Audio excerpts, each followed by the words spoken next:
اصل گفتگو کا آغاز کروں یہ نقطہ واضح ہو جانا چاہیے کہ نبی اکرم صلی اللہ علیہ وسلم نے دو اعتبارات سے مشابہت کا ذکر کیا ہے.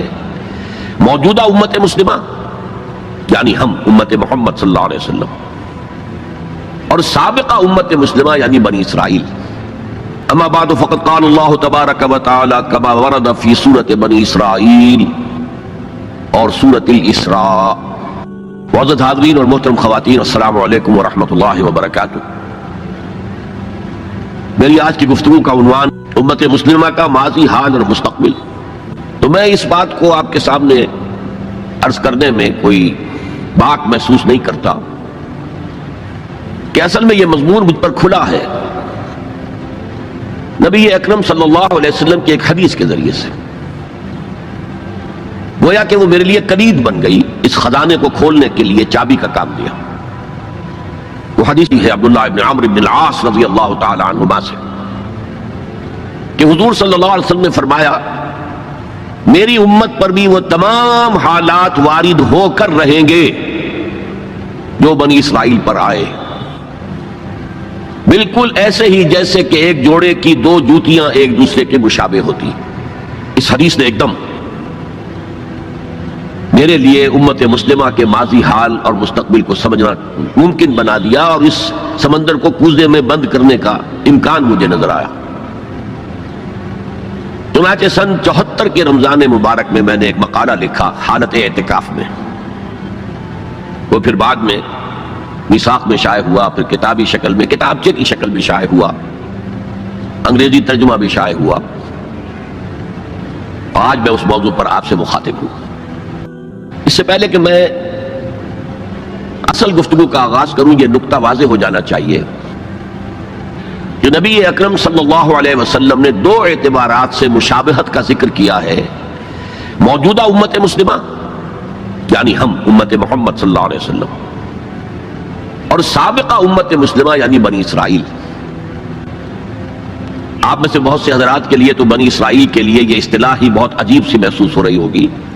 سابقہ امت مسلمہ یہ اصل میں ہماری ناواقفیت کی وجہ سے ہے، ورنہ جیسے کہ غالب نے کہا تھا کہ ریختہ کہ ایک تم ہی استاذ نہیں ہو غالب. سنتے ہیں اگلے زمانے میں کوئی میر بھی تھا. تو ایسے ہم ہی واحد امت مسلمہ نہیں ہیں، ہم سے پہلے بھی ایک عظیم امت رہی ہے بنی اسرائیل. وہ حضرت موسیٰ کے امتی تھے، ہم حضرت محمد کے امتی ہیں صلی اللہ علیہ وسلم علیہ الصلوۃ والسلام. انہیں تورات دی گئی تھی، ہمیں قرآن دیا گیا ہے اور قرآن مجید میں بار بار آتا ہے کہ اہل ایمان جس طرح قرآن پر ایمان رکھتے ہیں ایسے ہی تورات اور انجیل پر بھی ایمان رکھتے ہیں. یعنی اس بات پر ایمان کہ وہ اللہ کی کتابیں تھیں اگرچہ ان میں تحریف ہو گئی. پھر ذہن میں رکھیے اس امت میں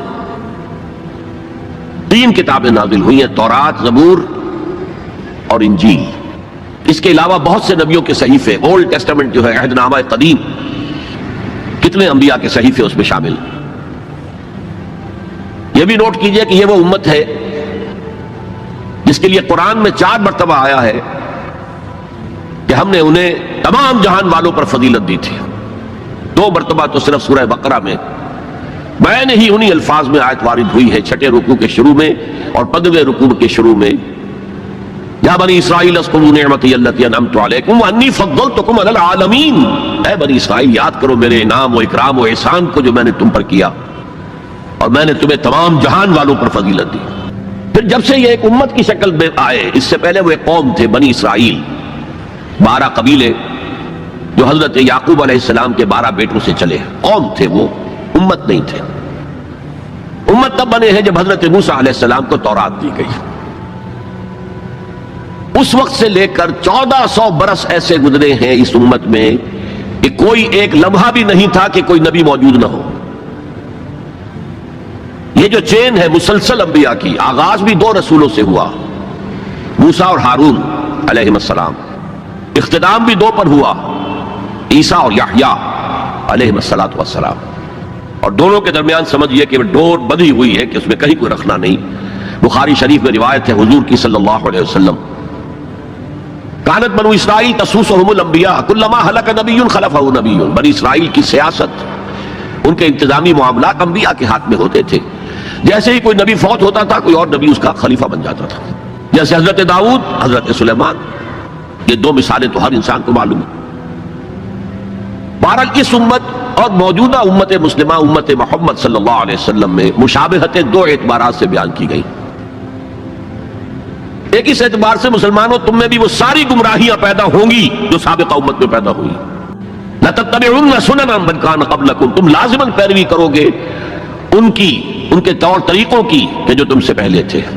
حتیٰ کہ اگر وہ گوہ کے بل میں گھسے تھے تم بھی گھسو گے، اور اگر ان میں سے کوئی شقی ایسا اٹھا تھا کہ اس نے اپنی ماں سے زنا کیا تو تم میں بھی کوئی بدبخت ضرور ایسا اٹھے گا جو اپنی والدہ سے زنا کرے گا.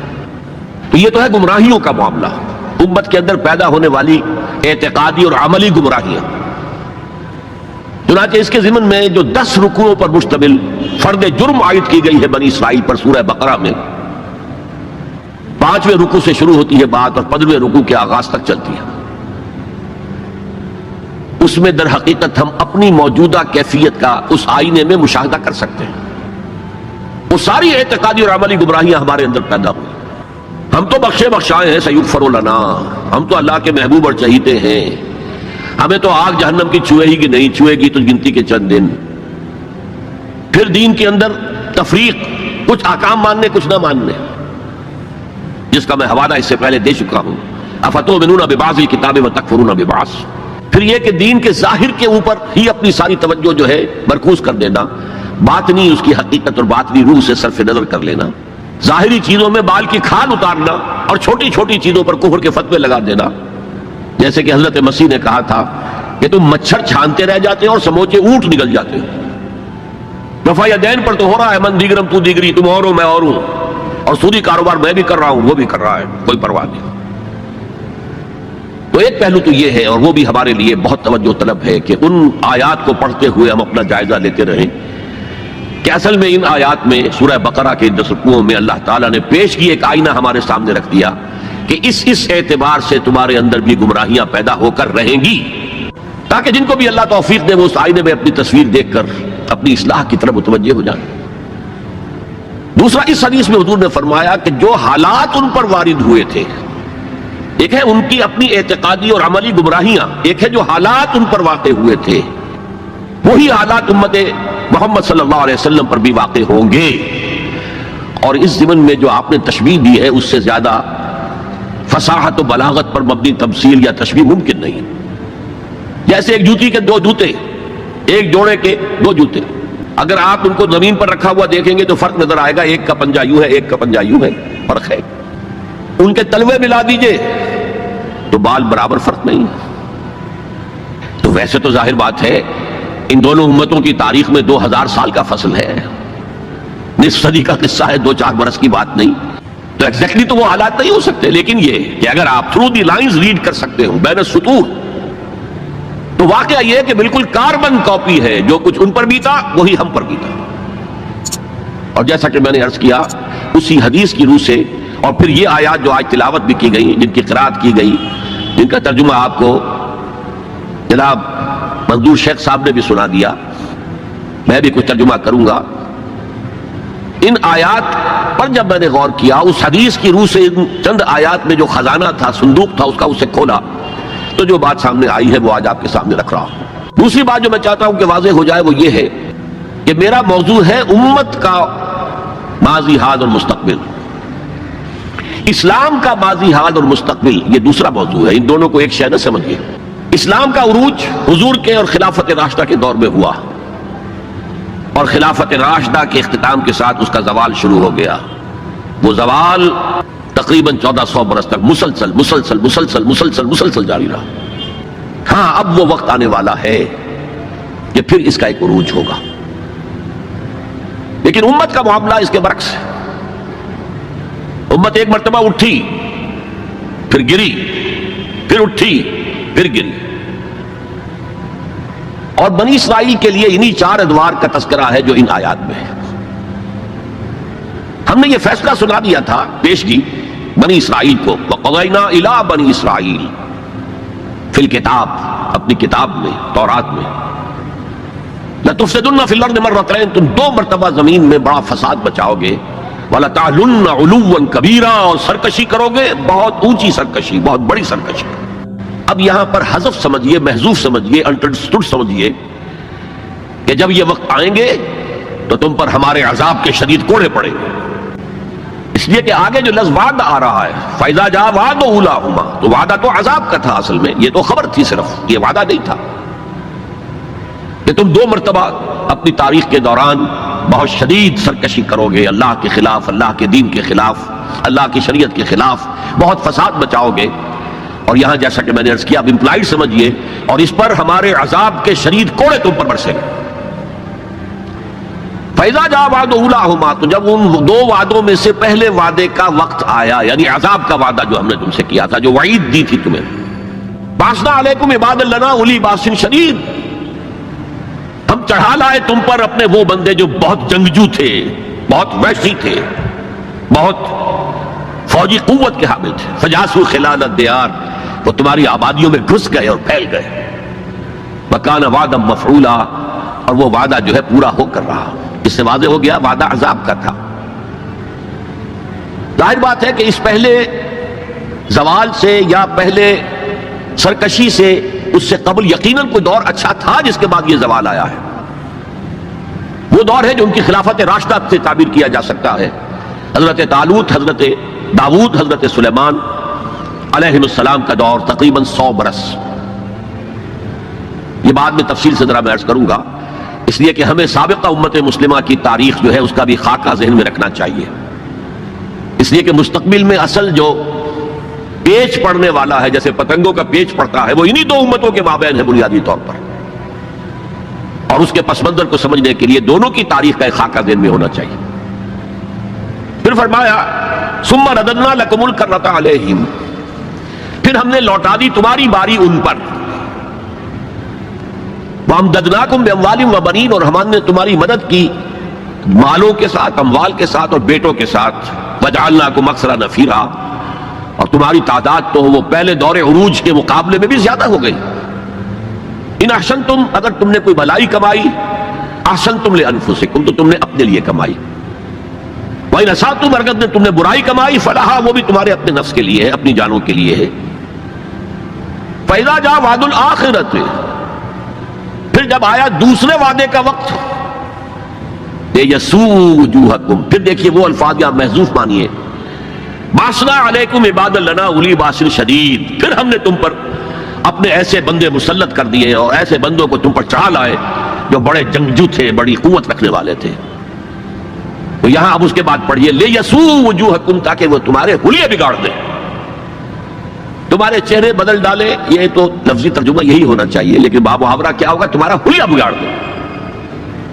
وَلِيَدْخُلُوا الْمَسْجِدَ كَمَا دَخَلُوهُ أَوَّلَ مَرَّةٍ، اور وہ داخل ہو مسجد میں، بیت المقدس کی مسجد میں جو حضرت سلیمان نے بنائی تھی، جیسے پہلی مرتبہ داخل ہوئے تھے۔ پہلی مرتبہ کے ذکر میں اس کا بیان نہیں آیا تھا۔ یہ قرآن مجید کا اسلوب ہے کہ مقابل کی چیزوں کو حذف کر دیا جاتا ہے تاکہ اختصار سے کام لیا جائے۔ وَلِيَدْخُلُوا الْمَسْجِدَ كَمَا دَخَلُوهُ أَوَّلَ مَرَّةٍ، پہلی مرتبہ جیسے وہ داخل ہوئے تھے۔ وَلِيُتَبِّرُوا مَا عَلَوْا تَتْبِيرًا، اور جس چیز پر بھی انہیں اختیار حاصل ہو جائے اسے برباد کر کے رکھ دیں، تباہ کر دیں۔ یہ ہیں چند آیات جن میں بنی اسرائیل کے تاریخ کے، ان میں تو 3 ادوار کا ذکر ہے، لیکن ایک دور جو ہے ان کا امپلائڈ ہے کہ پہلے دور عذاب یا دور زوال سے پہلے ان کا ایک سنہری دور بھی تھا۔ اب ذرا میں چاہتا ہوں کہ بنی اسرائیل کی تاریخ کا ایک خاکہ ذہن میں جما لیں۔ 1400 قبل مسیح میں حضرت موسیٰ کو تورات ملی، تو 1400 قبل مسیح سے بنی اسرائیل ایک امت کی حیثیت سے ان کی تاریخ شروع ہوئی۔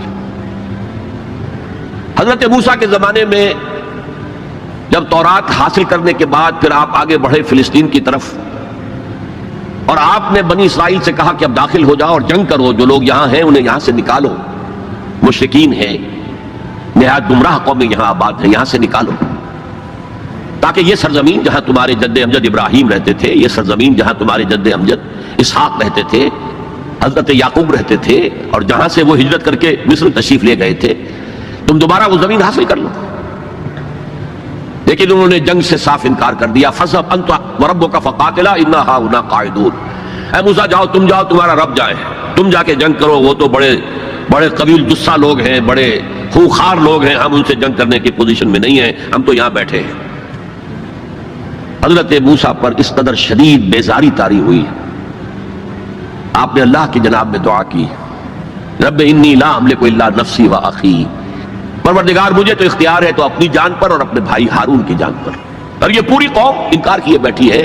6 لاکھ میں سے صرف 2 افراد نکلے تھے، یوشع ابن نون جو بعد میں جانشین ہوئے حضرت موسیٰ کے اور نبی تھے، جوشوا کہتے ہیں بائبل میں انہیں، اور کالب بن یفنہ، یہ دو رسول، 2 ان کے یہ امتی، 4 آدمی۔ ظاہر بات ہے کہ وہ کیسے جنگ کرتے۔ تو حضرت موسیٰ کی دعا تھی کہ رب انی لا املک نفسی الا نفسی واخی فافرق بیننا و بین القوم الفاسقین، تو اے اللہ اب ہمارے اور ان فاسقوں کے درمیان علیحدگی کر دے، میں اب ان کے ساتھ نہیں رہنا چاہتا، ان ناہنجاروں کے ساتھ نہیں رہنا چاہتا۔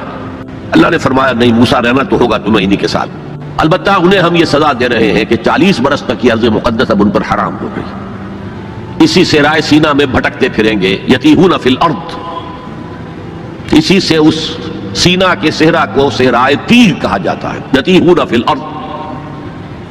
اسی 40 سال کے دوران میں حضرت موسیٰ کا انتقال ہو گیا، حضرت ہارون کا انتقال ہو گیا، بلکہ یوں سمجھیے کہ تقریباً پوری نسل جو مصر سے نکل کر آئی تھی وہ فوت ہو گئی۔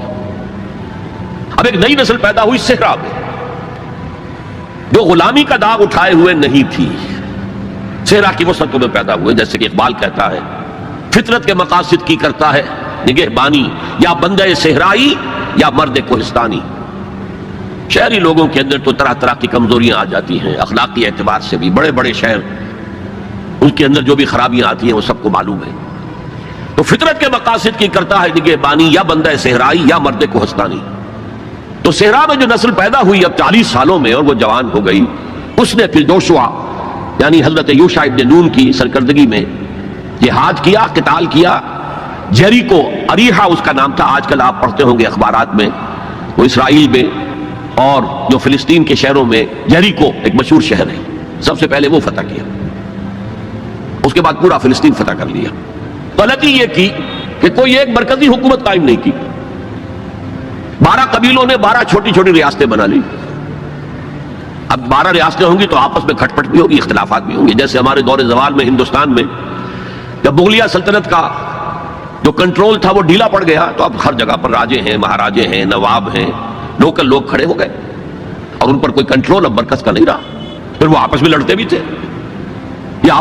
بھی تھے، اور جو قریب کے مشرک قبائل تھے ان سے ایک دوسرے کے خلاف مدد بھی لیتے تھے، ان سے شادیاں بھی کی، ان سے خلا ملا بھی رکھا، مشرکانہ اوہام بھی پیدا ہو گئے، غلط رسومات بھی انہوں نے اپنے ان مشرک ہمسایوں سے سیکھ لی۔ تو پھر ان پر ایک سزا مسلط ہوئی، اور جو آس پاس کے مشرک قبائل تھے انہوں نے انہیں فتح کر کے انہیں اپنے گھروں سے نکال دیا۔ 300 برس اس کیفیت میں گزرے ہیں۔ اس کے بعد جب ان کا حال یہ ہو گیا کہ اپنے گھروں سے نکال دیے گئے، ان کے بیٹوں کو روک لیا گیا غلام بنانے کے لیے، تو پھر انہوں نے وقت کے نبی سے کہا کہ ہمارے لیے ایک بادشاہ آپ معین کر دیں، سپہ سالار معین کر دیں کہ ہم اس کی قیادت میں قتال کریں۔ وہ واقعہ قرآن مجید میں سورہ بقرہ میں تفصیل سے ہے، میں اس کی تفصیل میں نہیں جانا چاہتا۔ بہرحال اس کے نتیجے میں حضرت طالوت، پھر حضرت داؤد، پھر حضرت سلیمان، یہ 100 برس ہیں جن میں ان کو کہنا چاہیے کہ ان کا پہلا سنہری دور، جسے میں کہہ رہا ہوں ان کی خلافت راشدہ، یعنی فرق نوٹ کیجئے، ہماری خلافت راشدہ دور نبوت سے متصل ہے، کوئی فصل نہیں ہے اس کے مابین، لیکن ان کی خلافت راشدہ میں 300 برس کا فصل ہے۔ دور نبوت حضرت موسیٰ علیہ السلام کا 300 سے بھی تقریباً 350 برس وہ بھی شمار کر لیجئے جو صحرائے تیہ میں بھٹکتے ہوئے گزرے۔ بہرحال یہ 100 سال ان کے بڑے شاندار تھے، حضرت داؤد کی حکومت، اور حضرت سلیمان کی حکومت تو اس اعتبار سے پوری انسانی تاریخ میں یونیک ہے کہ ہوا پر بھی انہیں کنٹرول دے دیا گیا، جنات ان کے تسلط میں آ گئے، اور پرندوں اور جانوروں کی بولیاں بھی ان کو سکھا دی گئیں۔ اس قسم کی حکومت تو اللہ نے کسی اور کو کبھی دی ہی نہیں۔ لیکن پھر اب ان کا دور زوال شروع ہوا۔ حضرت سلیمان کے 2 بیٹوں کے درمیان سلطنت تقسیم ہو گئی، شمالی اسرائیل چھوٹی تھی اور بڑی یہودا، 2 حصوں میں تقسیم ہو گئے، اور ان میں سوال آیا اخلاقی، مذہبی، اعتقادی، عملی، دنیا پرستی، دولت پرستی، مشرکانہ اوہام، غلط رسوم اس کے نتیجے میں پھر اللہ کے عذاب کا پہلا کوڑا جو ہے، بڑا کوڑا، وہ پڑا، اور وہ 2 حصوں میں آیا، نوٹ کر لیجئے۔ پہلے اشوریوں نے، سیریا کے رہنے والے اشوریوں نے حملہ کیا اور شمالی سلطنت اسرائیل کو تہس نہس کر دیا، ختم کر دیا۔ یہ ہوا ہے تقریباً 700 قبل مسیح۔ خلافت راشدہ ان کی ہے 1000 قبل مسیح سے لے کے 900 قبل مسیح تک، تو گویا کہ اس کے 200 برس کے بعد سلطنت اسرائیل ختم۔ سلطنت یہودا رہی، لیکن اس میں بھی وہ زوال جاری رہا۔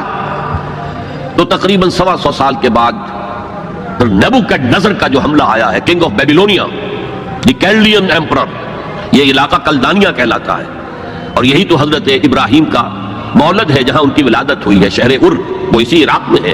عراق کا پرانا نام جو ہے وہ بیبیلونیا ہے، بابل۔ نیبوکڈنیزر نے جو حملہ کیا ہے، 6 لاکھ یہودی اپنی جگہ پر قتل کیے، اور 6 لاکھ کو قیدی بنا کر لے گیا، بھیڑ و بکریوں کی طرح، جیسے ریوڑ ہانک کے لے جائے جاتے ہیں، لے جائے گئے 6 لاکھ بیبیلونیا لے گیا، وہاں انہیں قید کے اندر رکھا۔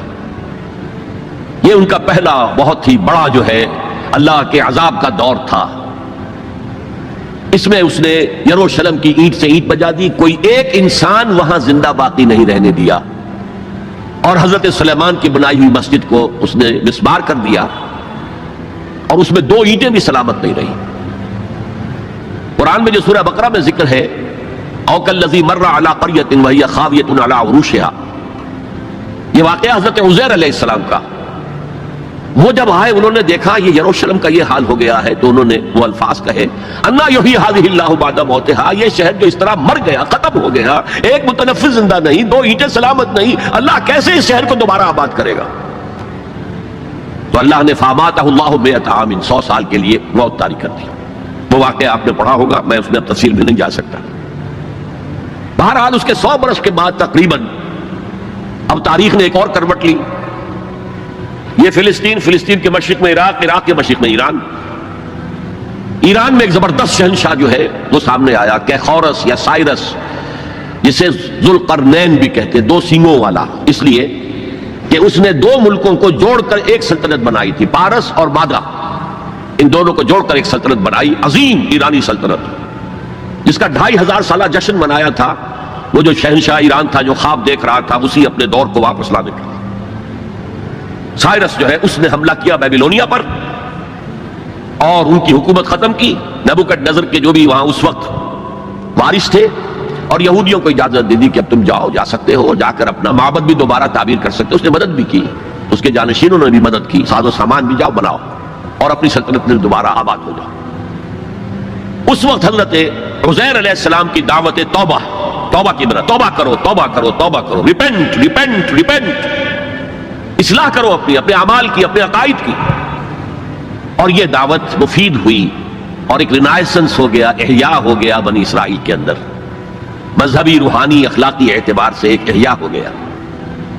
چنانچہ اللہ تعالیٰ نے اب ان کی مدد کی، ان کو مال بھی دیے، ان کو اولاد بھی دی، ان کی تعداد بھی بہت بڑھ گئی، اور اب پھر ایک 100 سالہ ان کا دور آیا ہے جو بہت عظمت کا ہے۔ ثم رددنا لكم الكرة عليهم وامددناكم باموال وبنين وجعلناكم اكثر نفيرا۔ اس کو کہتے ہیں تاریخ میں مکابی امپائر۔ زمینی رقبے کے اعتبار سے یہ حضرت سلیمان کی سلطنت سے بھی بڑی تھی، اگرچہ میں ذکر کر چکا ہوں حضرت سلیمان کی حکومت کا کچھ اور ہی معاملہ تھا، وہ تو کسی اور کا ہوا ہی نہیں، لیکن زمینی رقبہ مکابی سلطنت کا حضرت سلیمان کی سلطنت سے بھی بڑا تھا۔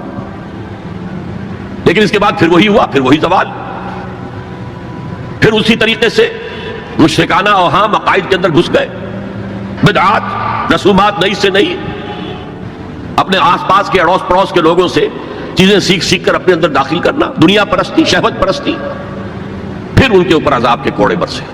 یہ ہے وَإِذَا جَاءَ وَعْدُ الْآخِرَةِ بَعَثْنَا عَلَيْكُمْ عِبَادًا لَنَا أُولِي بَأْسٍ شَدِيدٍ لِيَسُوءُوا وُجُوهَكُمْ وَلِيَدْخُلُوا الْمَسْجِدَ كَمَا دَخَلُوهُ أَوَّلَ مَرَّةٍ۔ یہ مکابی سلطنت کے دور میں وہ ہیکل سلیمانی یا مسجد اقصی حضرت سلیمان کی دوبارہ تعمیر کر دی گئی تھی، اسے وہ کہتے ہیں سیکنڈ ٹیمپل۔ لیکن ان پر اب جو آئے کوڑے وہ یورپ سے آئے۔ پہلے گریکس آئے، Alexander the great and Seleucus, ان کی حکومت ان پر قائم رہی، انہوں نے روندا پاؤں تلے۔ پھر رومنز آ گئے، رومنز نے فتح کیا علاقہ، انہوں نے اس طرح کا نظام قائم کیا، براہ راست حکومت اپنی نہیں رکھی جیسے ہمارے ہاں ہوتا تھا انگریز کے دور میں، راجواڑے اور نوابوں کا علاقہ، نواب بیٹھے ہوئے لیکن اوپر ریزیڈنٹ ایک بیٹھا ہوا ہے، اصل پالیسی اس کے ہاتھ میں ہوتی تھی، اصل میں تو انگریز کی حکومت تھی لیکن دکھاوے کے لیے راجہ مہاراجہ اور نواب تھے۔ اس طرح وہ یہودی حکومت انہوں نے قائم رکھی وہاں، لیکن اصل طاقت اپنے ہاتھ میں رکھی۔ تو کچھ یہودی بار بار بغاوتیں کرتے رہے، وہ چاہتے تھے کہ رومن سے ہم خلاصی حاصل کریں، اور ان کو دبایا بھی جاتا رہا۔ اسی دور میں حضرت مسیح کی ولادت ہوئی، اسی دور میں پھر انہوں نے اپنی دعوت پیش کی، اسی دور میں پھر ان کے بڑے بڑے جو صوفیاء تھے، فقہاء تھے، مفتی حضرات تھے، انہوں نے حضرت مسیح کو کافر اور مرتد واجب القتل قرار دیا، اور اپنے بس پڑتے انہیں سولی پر چڑھوا کے دم لیا، اگرچہ اللہ نے جو کچھ کیا وہ بالکل مختلف ہے، انہیں سولی پر چڑھنے ہی نہیں دیا، ولیکن شبہ لہم، ایک اور شخص کی شباہت بنا دی گئی حضرت عیسیٰ کی سی، اور وہ ہے جو سولی چڑھا اور گرفتار ہوا۔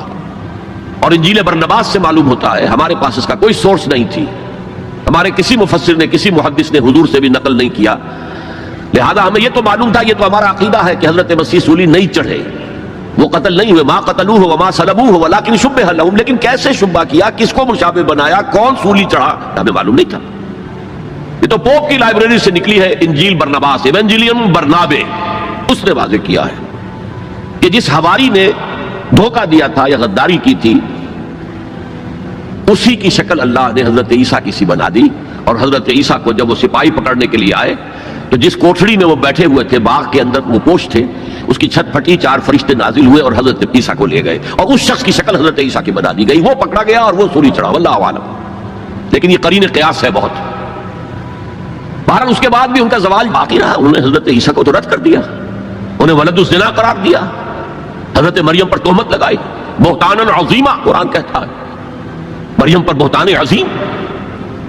اس کے بعد سن 70 عیسوی میں، یعنی حضرت مسیح کے رفع سماوی کے تقریباً 40 برس بعد، پھر ان زیلوٹس نے، یہ جو بار بار بغاوت کرتے تھے یہودیوں میں سے، انہیں زیلوٹس کہا جاتا ہے، بڑے جوشیلے لوگ، انہوں نے ایک بڑی بغاوت کی۔ تو ایک جو جرنیل تھا رومن، ٹائٹس، تیتوس کہتے ہیں اسے عربی میں، تیتوس، توئے یہ توئے واو سین، ٹائٹس، اس نے پھر جو کرش کیا ہے اس ریبیلین کو، 1,33,000 یہودی ایک دن میں قتل کیا۔ Second temple again razed to the ground, کوئی اس کی ایک اینٹ بھی سلامت نہیں رہی، سوائے وہ ایک دیوار اس کی جو ہے باقی رہ گئی ہے، جسے یہ ویلنگ وال کہتے ہیں، اور وہاں جاتے ہیں اور ماتم کرتے ہیں اور روتے ہیں اور تورات پڑھتے ہیں، صرف وہ رہ گیا، باقی کچھ نہیں رہا۔ اور انہیں حکم دے دیا نکل جاؤ یہاں سے، فلسطین سے دفع ہو جاؤ، جہاں سینگ سمائے چلے جاؤ۔ یورپ میں چلے گئے، ایشیا کے ممالک میں چلے گئے، افریقہ کے ممالک میں چلے گئے، ایران میں آ گئے، ترکی میں آ گئے وغیرہ۔ یہاں سے ان کا ڈایاسپورا شروع ہوا کہ یہ اپنے وطن سے باہر نکال دیے گئے۔ ڈایاسپورا، دور انتشار، یہ دور انتشار ان کا جاری رہا جاری رہا جاری رہا جاری رہا جاری رہا تقریباً 1900 برس تک یا 1850 برس تک۔ اس کے بعد ان کے اندر زائنسٹ موومنٹ کھڑی ہوئی جو سیکولر تھی، ان کا مذہب سے کوئی تعلق نہیں تھا، بیشتر بینکرز تھے۔ انہوں نے زائنزم کی تحریک کو منظم کیا۔ 1897 میں انہوں نے protocols of the world Zionism کو پاس کیے، اور اس کے بعد انہوں نے لابینگ جو کی ہے برطانیہ کی حکومت سے، تو اس سے بالفور ڈکلریشن لے لیا 1917 میں، جس سے انہیں واپس آ کر فلسطین میں آباد ہونے کا حق مل گیا۔ اس کے بعد 1948 میں ان کی ریاست امریکہ نے قائم کرا دی، یو این او کے تھرو اسرائیل قائم ہو گئی۔ 1967 میں اس نے اپنی حدود بڑھا لی، اور جو 1948 میں اسرائیل قائم ہوا تھا اس میں یروشلم کو 2 حصوں میں تقسیم کیا گیا تھا۔ مشرقی حصہ مسلمانوں کے پاس رہے گا، فلسطینیوں کے پاس، مغربی حصہ جو ہے وہ یہودیوں کے پاس رہے گا۔ اور مشرقی حصے ہی میں وہ ٹیمپل ماؤنٹ ہے جہاں کبھی ہوتا تھا ان کا معبد، وہ اسے چونکہ ٹیمپل کہتے ہیں اس لیے ٹیمپل ماؤنٹ، وہ پہاڑی جس کے اوپر کے وہ ٹیمپل تھا، اور وہاں مسلمانوں کے دور میں وہاں پر مسجد اقصی بن گئی، اور وہاں پر قبۃ الصخرہ، وہ چٹان جہاں سے حضور کا آسمانی سفر شروع ہوا تھا معراج کا، اس چٹان پر عبد الملک بن مروان جو بنو امیہ کا ایک بڑا خلیفہ تھا، بڑا بادشاہ تھا، اس نے یہ ڈوم بنائی جو آج آپ کو نظر آتی ہے ٹی وی کے اندر، ڈوم آف دی راک۔ اب جو ان کا پروگرام ہے وہ میں پھر بعد میں عرض کروں گا مستقبل کے حوالے سے، لیکن یہ نوٹ کر لیجئے کہ اسی ڈایاسپورا کے دوران، ڈایاسپورا تو شروع ہو گیا سن 70 عیسوی میں، اس کے پورے 500 برس بعد ولادت ہوئی ہے حضور کی صلی اللہ علیہ وسلم، اور اسی عرصے کے دوران سن 300 عیسوی میں ایمپرر کانسٹنٹائن نے عیسائیت قبول کر لی اور پورا جو ہے رومن امپائر عیسائی ہو گئی. تو حضور کے زمانے میں یروشلم پر قبضہ تھا عیسائیوں کا. ہیراکلیس ہرقل اس کی حکومت تھی. اور حضرت عمر کے زمانے میں جب فتح ہوا ہے یروشلم تو عیسائیوں نے ہینڈ اوور کیا ہے. وہ بھی ایک لمبی کہانی ہے, کیوں کیا ہے, کیسے کیا ہے, اس وقت میں اس میں نہیں جانا چاہتا. بہرحال یہ خاکہ ذہن میں جمائیے کہ ان کا پہلا عروج حضرت موسیٰ کے 300 برس بعد, 100 برس کا ان کی خلافت راشدہ کا دور, پھر ان کا زوال اسیرینز کے ہاتھوں پٹائی اور نیبوکڈنیزر کے ہاتھوں پٹائی, اور the period of captivity in Babylonia. پھر ان کو سائرس نے نجات دی, آ کر سیکنڈ ٹیمپل بنایا, اور پھر اللہ تعالیٰ نے ان کی توبہ کو قبول کیا اور ایک رینائسنس ان میں ہو گیا, احیاء مذہب ہو گیا, اخلاق بھی اچھے ہو گئے, توبہ کر لی, تو اللہ نے پھر ان پر فضل فرمایا اور مکہ بھی سلطنت قائم ہو گئی. پھر زوال آیا, اس کے نتیجے میں پھر پہلے یونانیوں کے ہاتھوں پسوائے گئے, پٹوائے گئے, پھر رومیوں کے ہاتھوں پٹوائے گئے, پسوائے گئے, اور سن 70 عیسوی سے انہیں نکال دیا گیا. ڈائسپورا کا دور ان کا شروع ہو گیا, جو 1917 تک تو جاری رہا. لیکن یہ کہ اس کے بعد رفتہ رفتہ وہ آنے شروع ہو گئے, آباد ہونے شروع ہو گئے. وہاں پراپرٹیز خریدی بھی, دھاند اور یعنی دھاندلی اور دھونس سے بھی لیں, جو ہر طرح سے لیں. اپنے قدم جب آئے, پھر جیسا کہ میں نے عرض کیا 1948 میں اسرائیل قائم ہو گیا, 1967 میں اس نے اپنی حدود بڑھائی. اب آئیے اس خاکے میں رنگ بھریے امت مسلمہ کی تاریخ کا. پہلا فرق یہ ہے کہ ہماری دور خلافت راشدہ متصل ہے دور نبوت اور رسالت سے.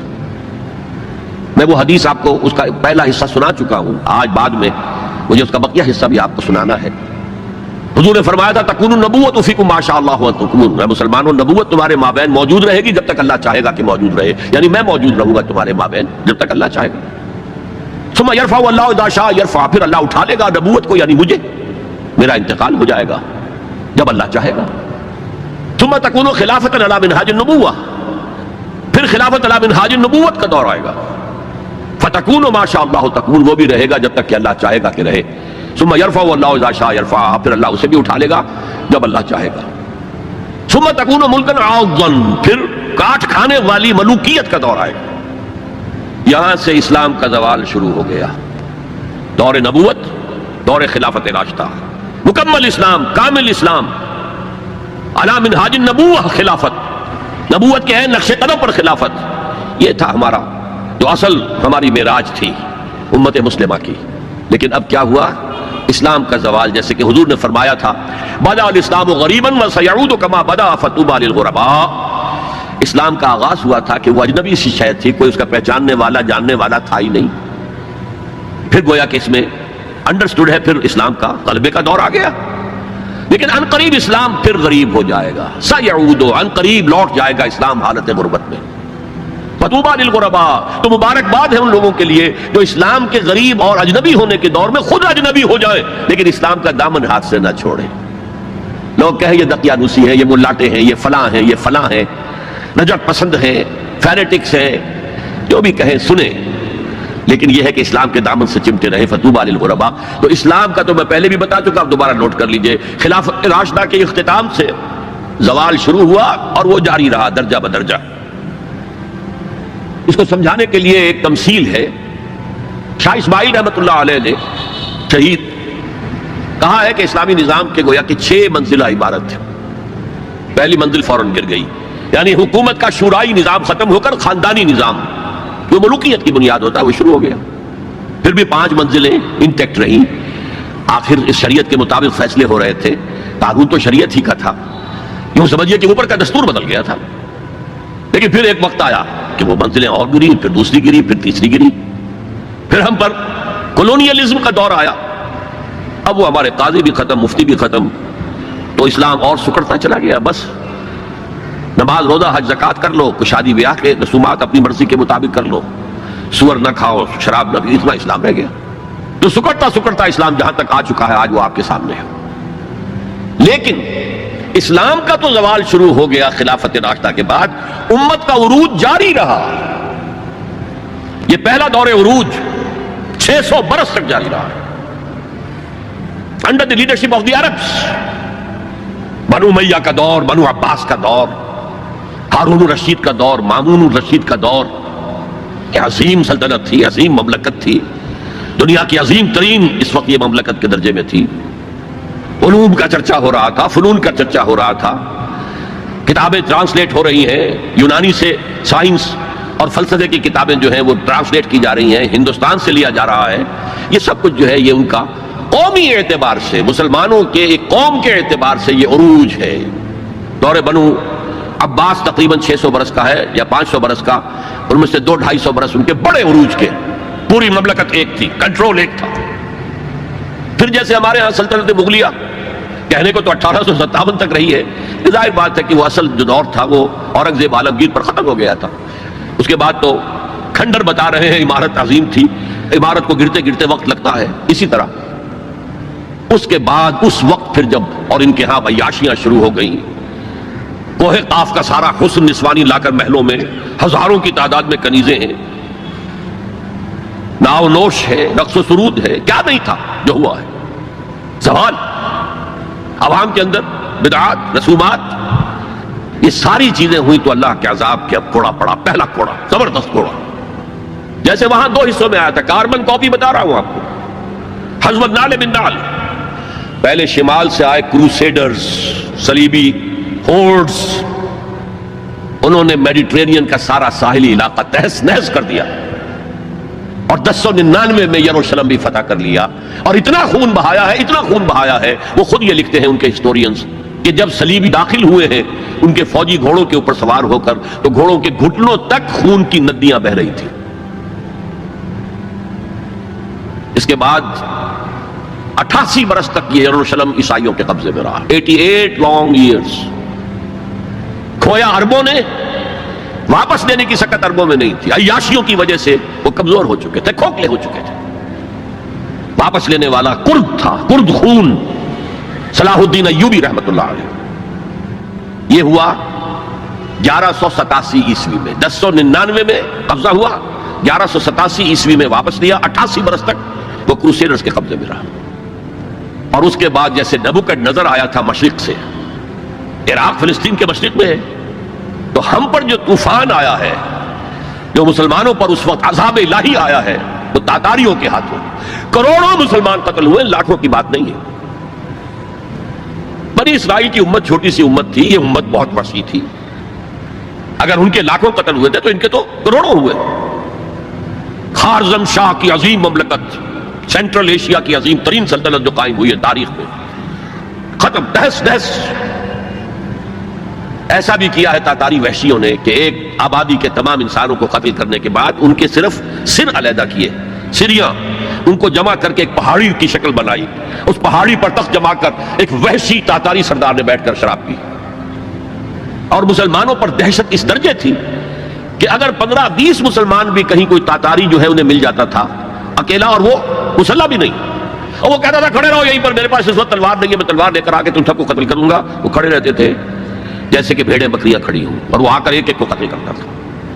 ضربت علیہم الذلۃ والمسکنۃ وباؤوا بغضب من اللہ.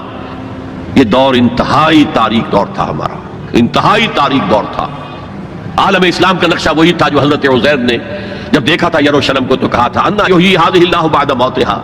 اسی طرح سے عالم اسلام میں کوئی امید دور دور تک نظر نہیں آ رہی تھی کہ اس کا کوئی احیاء ہو سکے گا. لیکن پھر احیاء ہوا، دوسرا دور آیا، لیکن ایک فرق کے ساتھ. سابقہ امت جو تھی بنی اسرائیل، وہ ایک نسل پر مشتمل تھی، ایک قوم. اس کا احیاء بھی اسی کے اندر ہوا ہے. امت محمد ملٹی نیشنل امت تھی. عرب اس کا نیوکلیس تھے، کوئی شک نہیں، اب بھی نیوکلیس ہیں. لیکن جیسے کہ ایٹم کے مرکز میں تو نیوکلیس ہوتا ہے جس میں پروٹونز ہوتے ہیں، پازیٹیو چارج ہوتا ہے، پھر چاروں طرف اس کے الیکٹرانز گھوم رہے ہوتے ہیں.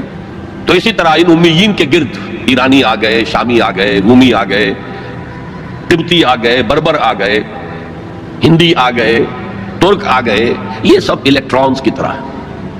لہذا اب جو احیاء ہوا ہے امت کا وہ غیر عرب معزول کر دیے گئے. 1258 میں خارزم شاہ کی سلطنت کو تہس نہس کر کے، افغانستان کے اکثر حصے کو برباد کر کے، تہوبالا کر کے، پھر ایران کی سلطنت کو تہس نہس کر کے، اور عراق کے مشرقی پورے نصف حصے کو ختم کر کے 1258 عیسوی میں انہوں نے بغداد فتح کیا ہے.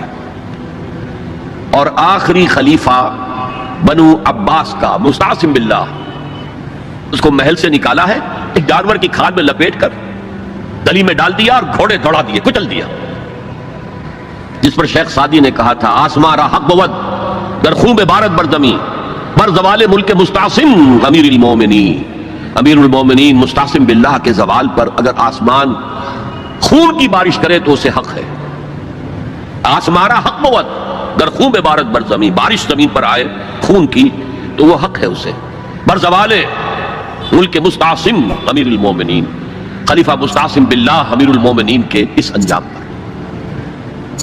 اب نوٹ کیجئے جیسے وہاں پر پھر رینائسنس ہوئی تھی، لیکن میں بتا چکا وہ ہوئی اسی قوم کے اندر، یہاں یہ مجبوری نہیں تھی، ملٹی نیشنل ہے۔ جو احیاء اب ہوا کس کے ہاتھوں ہوا؟ انہی تاتاریوں کے ہاتھوں ہوا ہے۔ آیا فتنہ تاتار کے افسانے سے پاسباں مل گئے کعبے کو صنم خانے سے، جنہوں نے کروڑوں مسلمانوں کو قتل کیا، اسلام نے انہیں فتح کر لیا، اسلام نے آیا۔ اب جو عالم اسلام کے اندر قوتیں ابھری ہیں، کوئی ایک مرکزی حکومت اس کے بعد نہیں بن سکی، اور عربوں کو اس وقت سے جو ڈپوز کیا گیا، معزول کیا گیا، امت مسلمہ کی قیادت ان سے چھین لی گئی۔ اور یہ وہ بات تھی کہ جو بالکل شروع میں سورہ محمد صلی اللہ علیہ وسلم کہہ دی گئی تھی، ان تتولوا یستبدل قوما غیرکم، اگر تم پیٹھ دکھا دو گے اس مشن کو جو ہم نے تمہارے حوالے کیا تو اللہ تعالیٰ تمہیں ہٹا کر کسی اور کو لے آئے گا۔ That happened in the mid 13th century of Christian era. Fall of Baghdad 1298۔ اب اس کے بعد وہ تاتاری ایمان لے آئے۔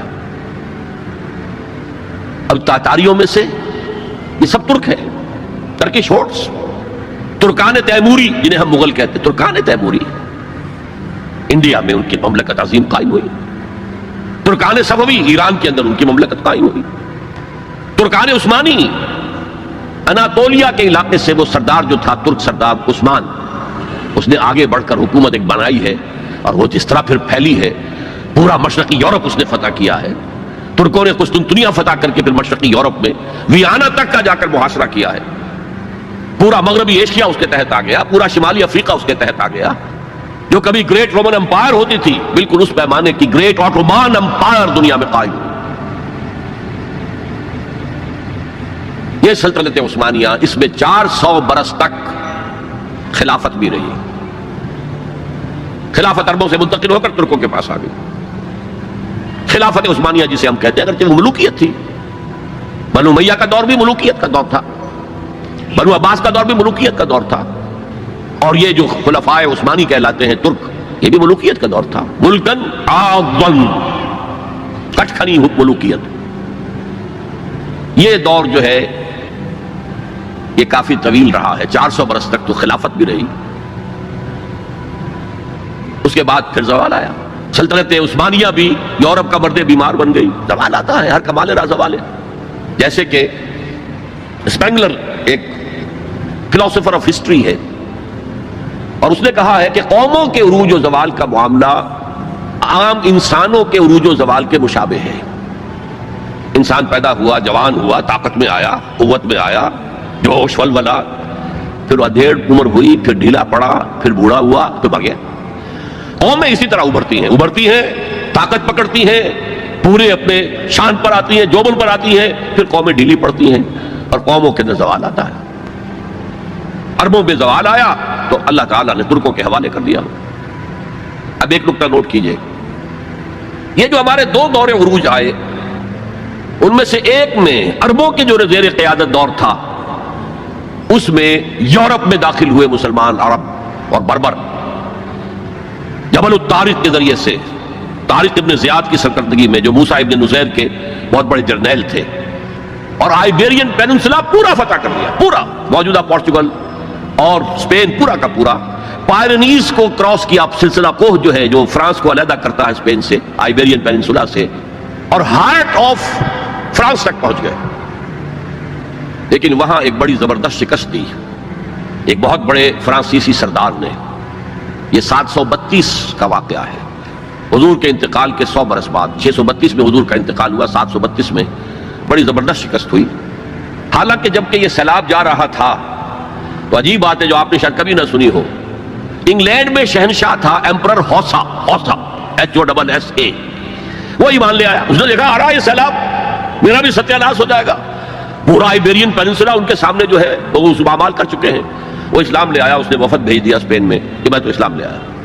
بعد میں جب مسلمان ریٹریٹ انہیں کرنا پڑا فرانس سے نکل کر اور رہ گئے پائرنیز کے ویسٹ ساؤتھ ویسٹ ہی میں, تو پھر وہ دوبارہ عیسائی ہو گئے. بہرحال دوسرا ہمارا دور جو ہے, اس کے بعد جو زوال کا دور شروع ہوا ہے, دیکھیے جیسے یہودیوں پر یورپ کی طاقتیں آئی تھی, لیکن وہاں صرف یہ فرق ہے کہ eastern Europe, the Greeks and the Romans, ہم پر جو آئے وہ ویسٹرن اور سینٹرل یورپ کے لوگ آئے. ایک بات نوٹ کر لیجئے, ہسپانیہ کی یونیورسٹیوں نے یورپ کو بیدار کیا, ورنہ اس سے پہلے یورپ ڈارک ایجز, وہ خود کہتے ہیں ہماری تاریخ کا سیاہ دور, پوپ کی حکومت اتنی شدید تھی, اتنی متشدد تھی, سائنس کی تعلیم حرام, فلسفے کی تعلیم حرام. کسی گھر سے اگر سائنس اور فلسفے کی کتاب نکل آئے گھر جلا دیا جائے گا. مسلمانوں کے ذریعے سے جیسے ہمارے نوجوان جاتے ہیں امریکہ پڑھ کر آتے ہیں, آتے نہیں وہیں بیٹھ جاتے ہیں, وہ تو اکثر و بیشتر واپس نہیں آتے. لیکن یہ لوگ آتے تھے, اسپین کے بالکل ساتھ فرانس ہے, اس کے ساتھ جرمنی ہے, اس سے نیچے ملتا ہوا جو ہے اٹلی ہے, ان 3 ملکوں کے نوجوان آتے تھے. یونیورسٹیز آف ٹولیڈو, تولیتلا, یونیورسٹی آف کارڈووا, قرطبہ, یونیورسٹی آف گراناڈا, غرناطہ, یہاں سے پڑھ کر جاتے تھے. اسی کے تحت, اسی کے اثر کے تحت ریفارمیشن شروع ہوئی, اصلاح مذہب اور احیاء العلوم شروع ہوا. لیکن بدقسمتی سے اس پوری تحریک میں پوپ کے تشدد اور غلط طرز عمل کے رد عمل کے طور پر مذہب دشمنی آ گئی. چھوڑو مذہب کو, ہٹاؤ ان کو. اور یہودیوں نے اس جلتی آگ پر تیل کا کام کیا, سیکولرزم کا انجیکشن لگایا تاکہ مذہب اور ریاست علیحدہ ہو جائے. اگر مذہب کا ریاست سے کوئی تعلق ہے تو پھر ہماری کیا حیثیت ہے؟ ہم تو یہودی ہیں, مائنیوٹ مائنورٹی ہیں. اگر مذہب علیحدہ, سیاست علیحدہ, ریاست علیحدہ, تو ہم بھی مکمل شہری ہیں, برابر کے حقوق ہیں ہمارے. یہ انہیں سوٹ کرتا تھا. پھر انہوں نے پوپ کا جب تک حکومت تھا تو سود ہر سطح پر, ہر نوعیت کا حرام تھا, تجری بھی اور کمرشل انٹرسٹ بھی حرام. لیکن انہوں نے عیسائیت کے 2 حصے کیے. جیسے ہمارے ہاں عبداللہ ابن سبا آیا تھا یہودی یمن سے, اور اسلام کا لبادہ اوڑھ کر اس نے مسلمانوں کے اندر الفتنۃ الکبریٰ پیدا کیا, اور اس وقت سے جو ہمارے ہاں شیعہ سنی کی تقسیم ہوئی ہے وہ آج تک ہے.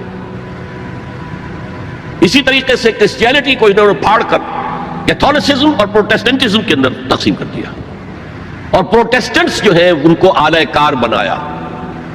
سب سے پہلا پروٹیسٹنٹ ملک برطانیہ, برطانیہ نے پوپ سے اپنا علیحدہ کیا, چرچ آف انگلینڈ علیحدہ قائم کر لیا. اپنا بینک سب سے پہلا قائم کیا, بینک آف انگلینڈ, یہودیوں کا بینک. بہرحال ان طریقے سے ان یہودیوں نے رفتہ رفتہ رفتہ رفتہ یورپ کو اپنے شکنجے میں کس لیا. اب یہ جو رینائسنس ہوا اور احیاء العلوم ہوا اور سائنس کی ترقی ہوئی, نئی نئی ایجاد ہوئی, نئی نئی چیزیں جو ہیں وہ انسان نے تلاش کی, دریافت کی, فورسز آف نیچر, اور انہیں جو ہے ہارنس کیا, انہیں ایکسپلائٹ کیا, انہیں استعمال کیا, تو ایک پاور پوٹینشل پیدا ہو گیا سینٹرل یورپ کے اندر. اور طاقت تو پھر اپنا نفوذ چاہتی ہے ادھر ادھر. کوئی طاقتور پہلوان ہو تو وہ ادھر بھی جاتے ہوئے کندھا مارے گا, ادھر بھی کندھا مارے گا, تو وہ تو طاقت کا ظہور وہ چاہتا ہے. لیکن نوٹ کر لیجئے, عالم اسلام کا پہرے دار سلطنت عثمانیہ بہت مضبوطی کے ساتھ کھڑی ہوئی تھی. یورپ اور افریقہ جانے کا راستہ بند, کہاں سے جائے؟ The great Ottoman empire standing at a sentinel, ایک سنتری کی حیثیت سے کھڑی. خشکی کے راستے جانا ممکن نہیں تھا. لیکن یہ کہ جو ہے اس سیلاب نے سینٹرل جو یورپ سے آیا ہے طاقت کا سیلاب, اس نے پہلے تو صفایا کیا. یہ دوسرا ڈاؤن فال ہمارا شروع ہو رہا ہے. سب سے پہلے صفایا کیا ہسپانیہ کا 1492 میں, فال آف گریناڈا, آخری مسلمان ریاست غرناطہ کی ختم ہو گئی 1492. اس کے بعد تقریباً 10 سال کے اندر اندر ہسپانیہ کو پاک کر دیا گیا مسلمانوں سے. یا قتل کر دیے گئے, یا جلا دیے گئے, یا کچھ نے عیسائی بن کر جانے بچائی, اور باقی کو جہازوں میں بھر بھر کر لے جا کر نارتھ افریقہ کے ساحل پر ڈمپ کر دیا, جاؤ دفاع. یہ ہے زوال ثانی ہمارا, اور اس کے اوپر اللہ کے عذاب کے کوڑے. ہسپانیہ 800 برس جہاں حکومت کی, مسلمان کا نام و نشان نہ رہا. 1492 میں ہوا تھا فال آف گریناڈا، 1498 میں واسکو ڈی گاما نے راستہ تلاش کر لیا مشرق کا، اوٹومان امپائر کو بائی پاس کر کے افریقہ کے مغربی ساحل کے ساتھ نیچے تک جا کر round the Cape of Good Hope, اور پھر وہاں سے مشرق کی طرف جزائر شرق الہند، جاوا، سماٹرا، ملایا، ہندوستان۔ اب یہ کولونیل پاورز اس راستے سے آئی، ہندوستان میں فرینچ بھی آئے، انگریز بھی آئے، پورچوگیز بھی آئے، لیکن باقی سب ختم ہو گئے، انگریز باقی رہا۔ مشرق بعید کے اندر ڈچ رہے، اور پھر یہ رفتہ رفتہ رفتہ رفتہ رفتہ رفتہ یہ پروسیس ہوتا ہوتا بڑھتا بڑھتا 20ویں صدی کے آغاز میں اپنے کلائمیکس کو پہنچ گیا، جب پہلی جنگ عظیم کے بعد سلطنت عثمانیہ ختم، حصے بکھرے، بلکانائزیشن جسے کہتے ہیں، بلقان کی ریاست یہ سب کیا تھی؟ یہ تو ترکوں کی حکومتیں تھیں۔ یہ جو کوسوو میں اور بوسنیا میں جو مسلمان ہیں، یہ کن کی یادگار ہیں؟ باقیات و صالحات کن کی ہیں؟ اسی دور کی، ترکوں کے دور کی۔ لیکن اب سلطنت عثمانیہ بھی ختم، عربوں نے انگریزوں کی مدد کی، کرنل لارنس نے عربوں کو آمادہ کیا بغاوت پر، عربوں نے بغاوت کی، انگریزوں کی مدد کی، اور خود ہندوستان سے ہندوستانی فوج گئے انگریز کے تحت، اور انہوں نے جا کر انگریز کی مدد کی۔ جنرل ایلن بی کو قبضہ لے کر دیا یروشلم، اور جنرل ایلن بی نے جا کر ٹھوکر ماری تھی صلاح الدین ایوبی کی قبر کو، سلاڈین وی آر اگین ہیئر۔ یہ ہمارا زوال جو ہے انتہا کو پہنچ گیا پہلی جنگ عظیم کے بعد۔ وعدے کیے گئے تھے عربوں سے تمہیں آزادی دیں گے، لیکن ہوا کیا؟ حصے بکھرے کر دیے، ٹکڑے کر دیے، یہ تمہارا، یہ میرا، یہ اس کا۔ عراق اور مصر ہمارے، برطانیہ کے، شام فرانس کا، لیبیا اٹلی کا، پھر الجزائر فرانس کا۔ یہ ساری تقسیم، بندر بانٹ، اس حدیث کا نقشہ سامنے آ گیا جو حضور نے ایک دفعہ صحابہ سے کہا، یوشک ان تداعی علیکم الامم، مجھے اندیشہ ہے کہ ایک وقت آئے گا کہ دنیا کی قومیں تم پر ایک دوسرے کو دعوت دیں گی، آئیے آئیے آئیے، یہ نرم کھانا موجود ہے، بہت اچھا نرم گرم، آؤ، میں ادھر سے کھاؤں گا، تم ادھر سے کھاؤ۔ جیسے دسترخوان پر کھانا چن کر کوئی خاتون خانہ بلاتی ہے، جناب تشریف لائیے، اس طرح قومیں تم پر ایک دوسرے کو دعوت دیں گی۔ صحابہ گھبرا گئے، اب ان قلت نحن یومئذ یا رسول اللہ، حضور کیا یہ اس وجہ سے ہو جائے گا کہ ہم اس زمانے میں بہت قلیل تعداد میں رہ جائیں گے؟ فرمایا نہیں، بل انتم یومئذ کثیر، تعداد تو تمہاری بہت ہوگی، لیکن تمہاری حیثیت کیا ہوگی؟ کا غصاء سیل، جیسے سیلاب کے اوپر جھاگ ہوتا ہے، ایسے جھاگ بن کر رہ جاؤ گے، تمہاری حیثیت کچھ نہیں ہوگی۔ ولکن فیکم وہن، ایک بیماری پیدا ہو جائے گی جس کا نام وہن ہے۔ وہم نہیں، وہم کو جانتے ہیں آپ، سپرسٹیشن یا کچھ اور، وہن، واو ہا نون، وہن۔ اب اس مرض کا نام کبھی سنا نہیں تھا، پوچھا من وہن ہو یا رسول اللہ؟ فرمایا حب الدنیا و کراہیت الموت، تو دنیا کی محبت تمہارے دلوں پر قبضہ کر لے گی اور موت سے تمہیں نفرت ہو جائے گی، بجائے اس کے کہ خوش آمدید کہو کہ نشان مرد مومن باتوں گوئے ہم جو مرگ آیا تبسم بر لب اوست۔ میں تمہیں بتاؤں مرد مومن کی نشانی کیا ہے؟ جب موت کا وقت آتا ہے اس کے ہونٹوں پر مسکراہٹ ہوتی، صورتحال بدل جائے گی، موت سے ڈرو گے، بھاگو گے، فرار کرو گے، اور دنیا کی محبت تمہارے دل میں پلا دی جائے گی۔ وہ حال عالم اسلام کا حصے بکھرے کر کے تقسیم کر دیا گیا۔ میں اسے اسلام کا ماضی قرار دے رہا ہوں۔ دو عروج، دو زوال، جیسے دو عروج وہاں تھے، دو زوال تھے۔ وہاں پہلے شمال سے آئے تھے اشوری، یہاں شمال سے آئے کروسیڈرز۔ وہاں مشرق سے آیا تھا نبوکڈنیزر، یہاں مشرق سے آئے تاتاری ہورڈز۔ پھر وہاں دوسرے دور میں وہاں یورپ سے طاقتیں آئیں، گریکس آئے، رومنز آئے، ہم پر یورپ کی دوسری طاقتیں آئیں، انگریز آئے، فرانسیسی آئے، اسپینیئرز آئے، اٹالینز آئے۔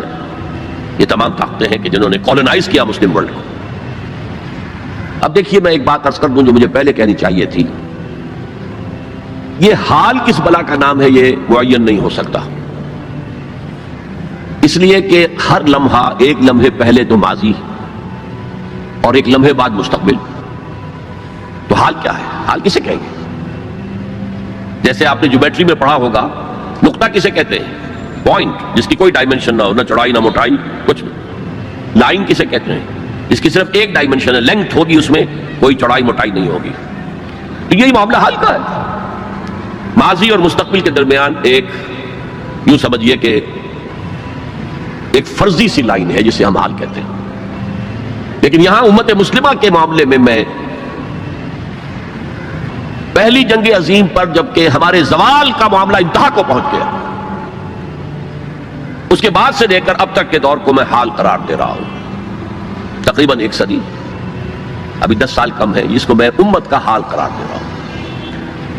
اس حال کے آغاز میں ہمارے حساس قومی شاعروں نے جو مرثیے کہے ہیں، ان میں سب سے نمایاں حالی تھا مولانا حالی، الطاف حسین حالی۔ ان کی مسدس پڑھیے، اس کے سرنامے پر جو 2 اشعار لکھے ہیں، کس قدر درد ہے، کتنا کرب ہے اس میں۔ پستی کا کوئی حد سے گزر نہ دیکھے، اسلام کا گر کر نہ ابھر نہ دیکھے، مانے نہ کبھی کہ مد ہے ہر جزر کے بعد، دنیا کا ہمارے جو اتر نہ دیکھے۔ یہ مد و جزر میں تو جزر کے بعد مد آتا ہے، ہمارا تو اب جزر ہی جزر ہے، جزر ہی جزر ہے، مد کا کوئی سوال ہی نہیں۔ beginning with the fall of Spain، 500 برس گن لیجئے، 1492 سے لے کر اور 1920 تک تقریباً سمجھیے یہ ہمارا زوال زوال زوال زوال زوال زوال زوال پٹائی۔ اب جو یہ ہے حال کا معاملہ، اس کا جو میری آبزرویشن ہے وہ یہ ہے، اس میں 2 پروسیس چل رہے ہیں سائیڈ بائی سائیڈ۔ جیسے قرآن مجید میں ہے سورہ رحمان میں، مرج البحرین یلتقیان بینہما برزخ لا یبغیان، چلائے اللہ نے 2 دریا، 2 روئیں چل رہی ہیں سمندر میں، ایک ٹھنڈے پانی کی رو ہے، گرم پانی کی رو ہے، سائیڈ بائی سائیڈ ہیں، انٹرمنگل کرتے نہیں، معلوم ہوتا درمیان میں کوئی انویزیبل پردہ ہے، بینہما برزخ لا یبغیان۔ اسی طرح ایک پروسیس تو رینائسنس کا ہے جو شروع ہو گیا تھا تقریباً پہلی جنگ عظیم کے کوئی 10 برس کے بعد، اور ایک یہ کہ ہمارا وہ ڈاؤن فال مزید بڑھتا جا رہا ہے، ہم اور گرتے جا رہے ہیں اور پستی میں جا رہے ہیں۔ یہ دونوں پروسیس ہیں جو ساتھ ساتھ شروع ہوئے۔ رینائسنس کا پروسیس کیا تھا؟ جیسے جیسے یورپین امپیریلزم کا بستر طے ہونا شروع ہوا، middle of the 20th century میں ہندوستان آزاد ہو گیا، پاکستان بن گیا، انڈونیشیا آزاد ہو گیا، مصریوں نے بھی اٹھا کر برٹشرز کو میڈیٹرینین میں پھینک دیا، الجزائر نے آزادی حاصل کر لی، شام سے فرانسیسی چلے گئے، وغیرہ وغیرہ۔ یہ بستر کولونیل بیڈ یہ رول ہو رہا ہے۔ اس سے مسلمانوں کو ایک اپنا ماضی یاد آیا، ہمارا بھی تو ایک نظام تھا نا۔ پہلا جو ہے رینائسنس کا عمل وہ تو تھا آزادی کی تحریکیں جو پوری دنیا میں چلی، سیوکارنو کی قیادت میں آزادی حاصل کی ہے انڈونیشیا نے،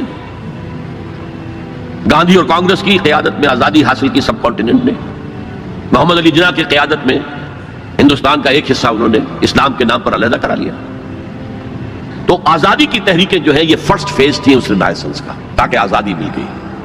اس کے بعد یہ سیکنڈ فیز آیا، جب آزادی مل گئی تو ہمیں یاد آیا ہمارا بھی تو اپنا ایک نظام ہے نا، ہمارے بھی تو قوانین تھے، فوجداری قانون بھی ہمارا تھا، دیوانی قانون بھی ہمارا تھا، قانون وراثت بھی ہمارا تھا، قانون شہادت بھی ہمارا تھا، فیملی لاز بھی ہمارے تھے۔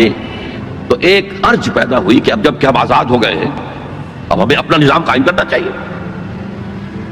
لہذا اسلامی نظام کے قیام کے لیے تحریکیں کراپ اپ ہوئی ہیں بیک وقت سائملٹینیسلی مختلف ممالک میں۔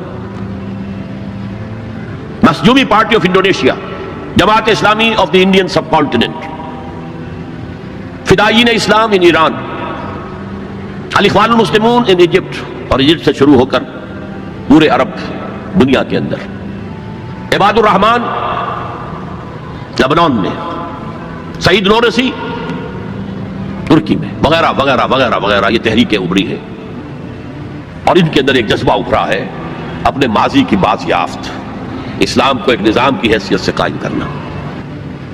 انڈین سب کانٹیننٹ میں اسی نعرے کو اپنایا مسلم لیگ نے، اور یہ نعرہ تھا جس کی وجہ سے 46 کے الیکشن میں مسلم لیگ کو وہ حیثیت حاصل ہو گئی کہ وہ مسلمانوں کی واحد نمائندہ جماعت قرار پائی، اور پھر بارگین کرنے کا پورا موقع اسے مل گیا۔ لیکن صرف پاکستان کی تحریک کے معاملے میں مذہب کو انووک کیا گیا، باقی کہیں نہیں۔ باقی لوکل نیشنلزم کھڑا ہوا ہے، عرب نیشنلزم، اس کے حوالے سے عربوں نے آزادیاں حاصل کی ہیں۔ عرب نیشنلزم آف ناصر اینڈ حافظ الاسد وغیرہ وغیرہ، عرب نیشنلزم، ملے نیشنلزم فار ایسٹ کے اندر۔ ترکی کا بھی جو حصہ مصطفیٰ کمال نے بچا لیا وہ ٹرک نیشنلزم کی بنیاد پر، اسلام کی تو جڑیں کھود دی اس نے وہاں۔ اذان عربی میں نہیں ہو سکتی، نماز عربی میں نہیں ہو سکتی، عورت برقع نہیں لے سکتی، آپ ٹوپی نہیں پہن سکتے، عمامہ نہیں باندھ سکتے، ہیٹ پہننا ہوگا، انگریزی لباس پہننا ہوگا۔ وہاں تو نام و نشان مٹانے کی کوشش کی، لیکن ٹرک نیشنلزم کی بنیاد پر کم سے کم ریزسٹنس۔ ورنہ واقعہ یہ ہے کہ دول یورپ جو ہیں وہ نام و نشان ترکی کا مٹا دیتے ہیں، اس لیے کہ اس قدر شدید ان کے اندر انتقامی جذبہ تھا۔ یہ قوم ہے جس نے ہمارے اتنے وسیع رقبے پر حکومت کی ہے اتنے طویل عرصے تک، یعنی whole of east Europe was under them. لیکن یہ کہ بہرحال قومی اعتبار سے مصطفیٰ کمال کا کام بھی ہے کہ اس نے ترکی کو بچایا ہے، تو صحیح ایک ملک۔ بہرحال اب جو تحریکیں چلیں، پہلی تحریکیں تو کامیاب ہو گئیں، اس کی سب سے بڑی وجہ سیکنڈ ورلڈ وار تھی۔ یورپین پاورز اتنی کمزور ہو چکی تھیں، اتنی کمزور کہ اپنے بہت آؤٹ لائنگ جو ان کے علاقے تھے مقبوضہ، ان پر کنٹرول کرنا ممکن نہیں تھا۔ انگریز اس لیے گیا یہاں سے، ہم نے تو نہیں نکالا اسے۔ کیا آزادی کے لیے ہم نے کوئی جنگ لڑی؟ کیا کسی ایک انگریز کو بھی مارا؟ وہ تو خیر 1857 میں تو پھر بھی آپ کہہ لیں کہ مار دھاڑ ہوئی، انگریز بھی مارے گئے، انگریزوں نے ہندوؤں اور مسلمانوں کو بھی مارا۔ لیکن یہ جو سن 47 میں ہمیں آزادی ملی ہے، اس میں تو نہ ہم نے کسی انگریز کو مارا، نہ انگریز نے کسی ہندوستانی کو مارا۔ یہ تو وہ جو حالات کا تقاضا تھا، اور آپ کو معلوم ہے کہ سن 48 کا فیصلہ کیا ہوا تھا انہوں نے پہلے کہ وی شیل لیو انڈیا ان 1948، اس سے بھی ایک سال پہلے وہاں سے نکل گئے۔ اور دوسرا فیکٹر تھا انٹرنیشنل سین پر امریکہ جو ہے طلوع ہو گیا تھا، اور وہ آزادی کی تحریکوں کو سپورٹ کر رہا تھا۔ تو یہ مختلف فیکٹر سے آزادی کی ہماری تحریکیں تو کامیاب ہو گئیں، لیکن نظام اسلامی کے قیام کی کوئی تحریک آج تک کامیاب نہیں ہوئی۔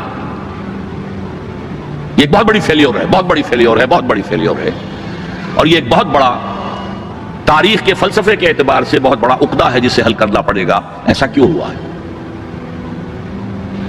میرے نزدیک اس کی دو وجوہات ہیں۔ ایک وجہ یہ ان تحریکوں نے یہ سمجھا کہ جب مسلمان ہیں تو ایمان تو ہے، عمل کی کمی ہے، لہذا عمل بہتر ہو جائے۔ They took it for granted، ایمان تو ہے، حالانکہ ایمان نہیں تھا، نہ ہے آج بھی۔ وہ ایک عقیدہ ہے، موروثی عقیدہ ہے، that's all۔ کنوکشن والا ایمان کہاں ہے؟ یقین والا ایمان کہاں ہے؟ اور نظام بدلنے کے لیے، نظام بدلنے کا مطلب ہے انقلاب برپا کرنا۔ انقلاب برپا کرنے کے لیے، اسلامی انقلاب کے لیے جس ایمان کی ضرورت ہے وہ زندہ ایمان ہونا چاہیے، زندہ ایمان، لیونگ فیتھ، برننگ فیتھ۔ اس کے بغیر یہ کام ممکن نہیں۔ تو ایمفیسس اسلام پر تو تھا، اسلامی نظام حیات پر تھا، لیکن ایمان پر نہیں تھا۔ نمبر دو، انہوں نے میتھڈالوجیز جو ہیں وہ جو موجودہ دنیا کی تحریکوں ہیں ان سے اخذ کی، بجائے اس کے کہ میتھڈالوجی اخذ کرتے محمد الرسول اللہ صلی اللہ علیہ وسلم کے طریقے سے، آپ کی سیرت سے اخذ کرتے، کیونکہ یہ کام انبیاء میں سے بھی صرف آپ کے ذریعے ہوا ہے، ایک مرتبہ ہوا تاریخ میں کہ ایک پورا نظام قائم ہو گیا۔ اور اس لیے میں نے نوٹ کرایا تھا اپنے پچھلے لیکچرز میں کہ حضور کے لیے 3 مرتبہ آیا هو الذی ارسل رسولہ بالہدی ودین الحق لیظہرہ علی الدین کلہ، اور کسی اور رسول کے لیے ایک دفعہ بھی نہیں آیا، نہ حضرت ابراہیم کے لیے، نہ حضرت موسیٰ کے لیے، نہ حضرت عیسیٰ کے لیے، نہ حضرت نوح کے لیے علیہ الصلوۃ والسلام۔ یہ کام حضور نے کیا اور ایک لائف سپین میں کیا، 20-22 برس۔ 610 میں وحی کا آغاز ہوا، 632 میں انتقال ہو گیا، 22 برس تھے۔ اور عرب میں تو انقلاب کی تکمیل ہے وہ سن 8 کے اندر ہو گئی تھی جب مکہ فتح ہو گیا۔ بعد کے دور کو تو آپ کہہ سکتے ہیں موجودہ جو ملٹری ٹرمینالوجی ہے، موپنگ اپ آپریشن، بس جہاں جہاں کوئی ریزسٹنس کے پاکٹس رہ گئے تھے ان کو صاف کرنا، ورنہ انقلاب کی تکمیل تو ہو گئی تھی فتح مکہ پر سن 8 ہجری میں۔ لہذا ہمیں سیرت محمدی صلی اللہ علیہ وسلم کو سورس ماننا چاہیے اس میتھڈالوجی کا۔ یہ 2 غلطیاں ہوئی ہیں بالعموم ان تحریکوں سے، لیکن بہرحال سبق سیکھ کر آگے چلنا ہے، کوششیں کرنی ہیں۔ مجھے فیض کی ایک نظم بہت اچھی لگتی ہے، بہت اچھی لگتی ہے۔ میں نے بھی اپنی زندگی کے 10 سال جماعت اسلامی میں بسر کیے ہیں، پھر میں وہاں سے مایوس ہو کر نکلا ہوں۔ تو اسی زمانے میں یہ نظم اس کی آئی تھی، میں حیران ہوں تو وہ تو اس قسم کی کسی کشاکش میں، کسی تحریک میں بالفعل تو کبھی شریک رہا ہی نہیں، وہ تو شاعر تھا ایک، لیکن نظم اس قدر عظیم ہے۔ یہ فصل امیدوں کی ہمدم اس بار بھی غارت جائے گی، سب محنت صبحوں شاموں کی اب کے بھی اکارت جائے گی، دھرتی کے کونوں کھدروں میں پھر اپنے لہو کی کھاد بھرو، پھر مٹی سینچو اشکوں سے، پھر اگلی رت کی فکر کرو، پھر اگلی رت کی فکر کرو، جب پھر ایک بار اجڑنا ہے، ایک فصل پکی تو بھر پایا، تب تک تو یہی کچھ کرنا ہے۔ Try and try again, try and try again, try and try again. بہرحال یہ تحریکیں جو ہے ابھی تک جماعتوں کی شکل میں ہیں، ان کا ایک نقشہ ہے، لیکن کامیابی نہیں ہوئی۔ اور تحریکوں کا معاملہ یہ ہوتا ہے کہ اگر تو وہ تحریک 25، 30، 40، 50 سال کے اندر کامیاب ہو جائے تو ہو جاتی ہے، ورنہ اس کو بڑھاپا طاری ہو جاتا ہے۔ وہ تو جیسا کہ میں نے اسپینگلر کا بھی آپ کو بتایا، یہ فلسفہ تاریخ کا ایک نقطہ نظر ہے۔ تہذیبیں بھی جوان ہوتی ہیں، قوت پکڑتی ہیں، پھر مر جاتی ہیں۔ ٹوائنبی نے 20 تہذیبیں شمار کی ہیں کہ پوری تاریخ انسانی کے دوران 20 سویلائزیشن ابھری ہیں، ان میں سے وہ کہتا ہے 12 ختم ہو چکی ہیں، 8 ہیں اس وقت۔ اور اسی کو ہنٹنگٹن نے پھر آگے بڑھایا کلیش آف سویلائزیشن کے اندر، کہ یہ جو 8 تہذیبیں آج دنیا میں ہیں، ان میں سے ایک ہماری مغربی تہذیب ہے، باقی 7 میں سے بھی 5 وہ ہیں جنہیں ہم آسانی سے ایسیمیلیٹ کر سکتے ہیں، ہمارے اندر گم ہو جائیں گی، ضم ہو جائیں گی۔ They pose no threat, no challenge. صرف 2 تہذیبیں ایسی ہیں کہ جو ذرا لوہے کے چنوں کے مانند ہیں، ان کے چبانا مشکل ہوگا، ایک مسلم سویلائزیشن اور ایک کنفیوشین سویلائزیشن آف چائنا۔ اس پر پھر اس نے مشورے دیے تھے، اور یہ جو تھنک ٹینکس ہوتے ہیں اور جو اس طرح کے دانشور ہوتے ہیں، ان کے مشوروں پر کس طرح عمل ہوتا ہے امریکہ کے اندر۔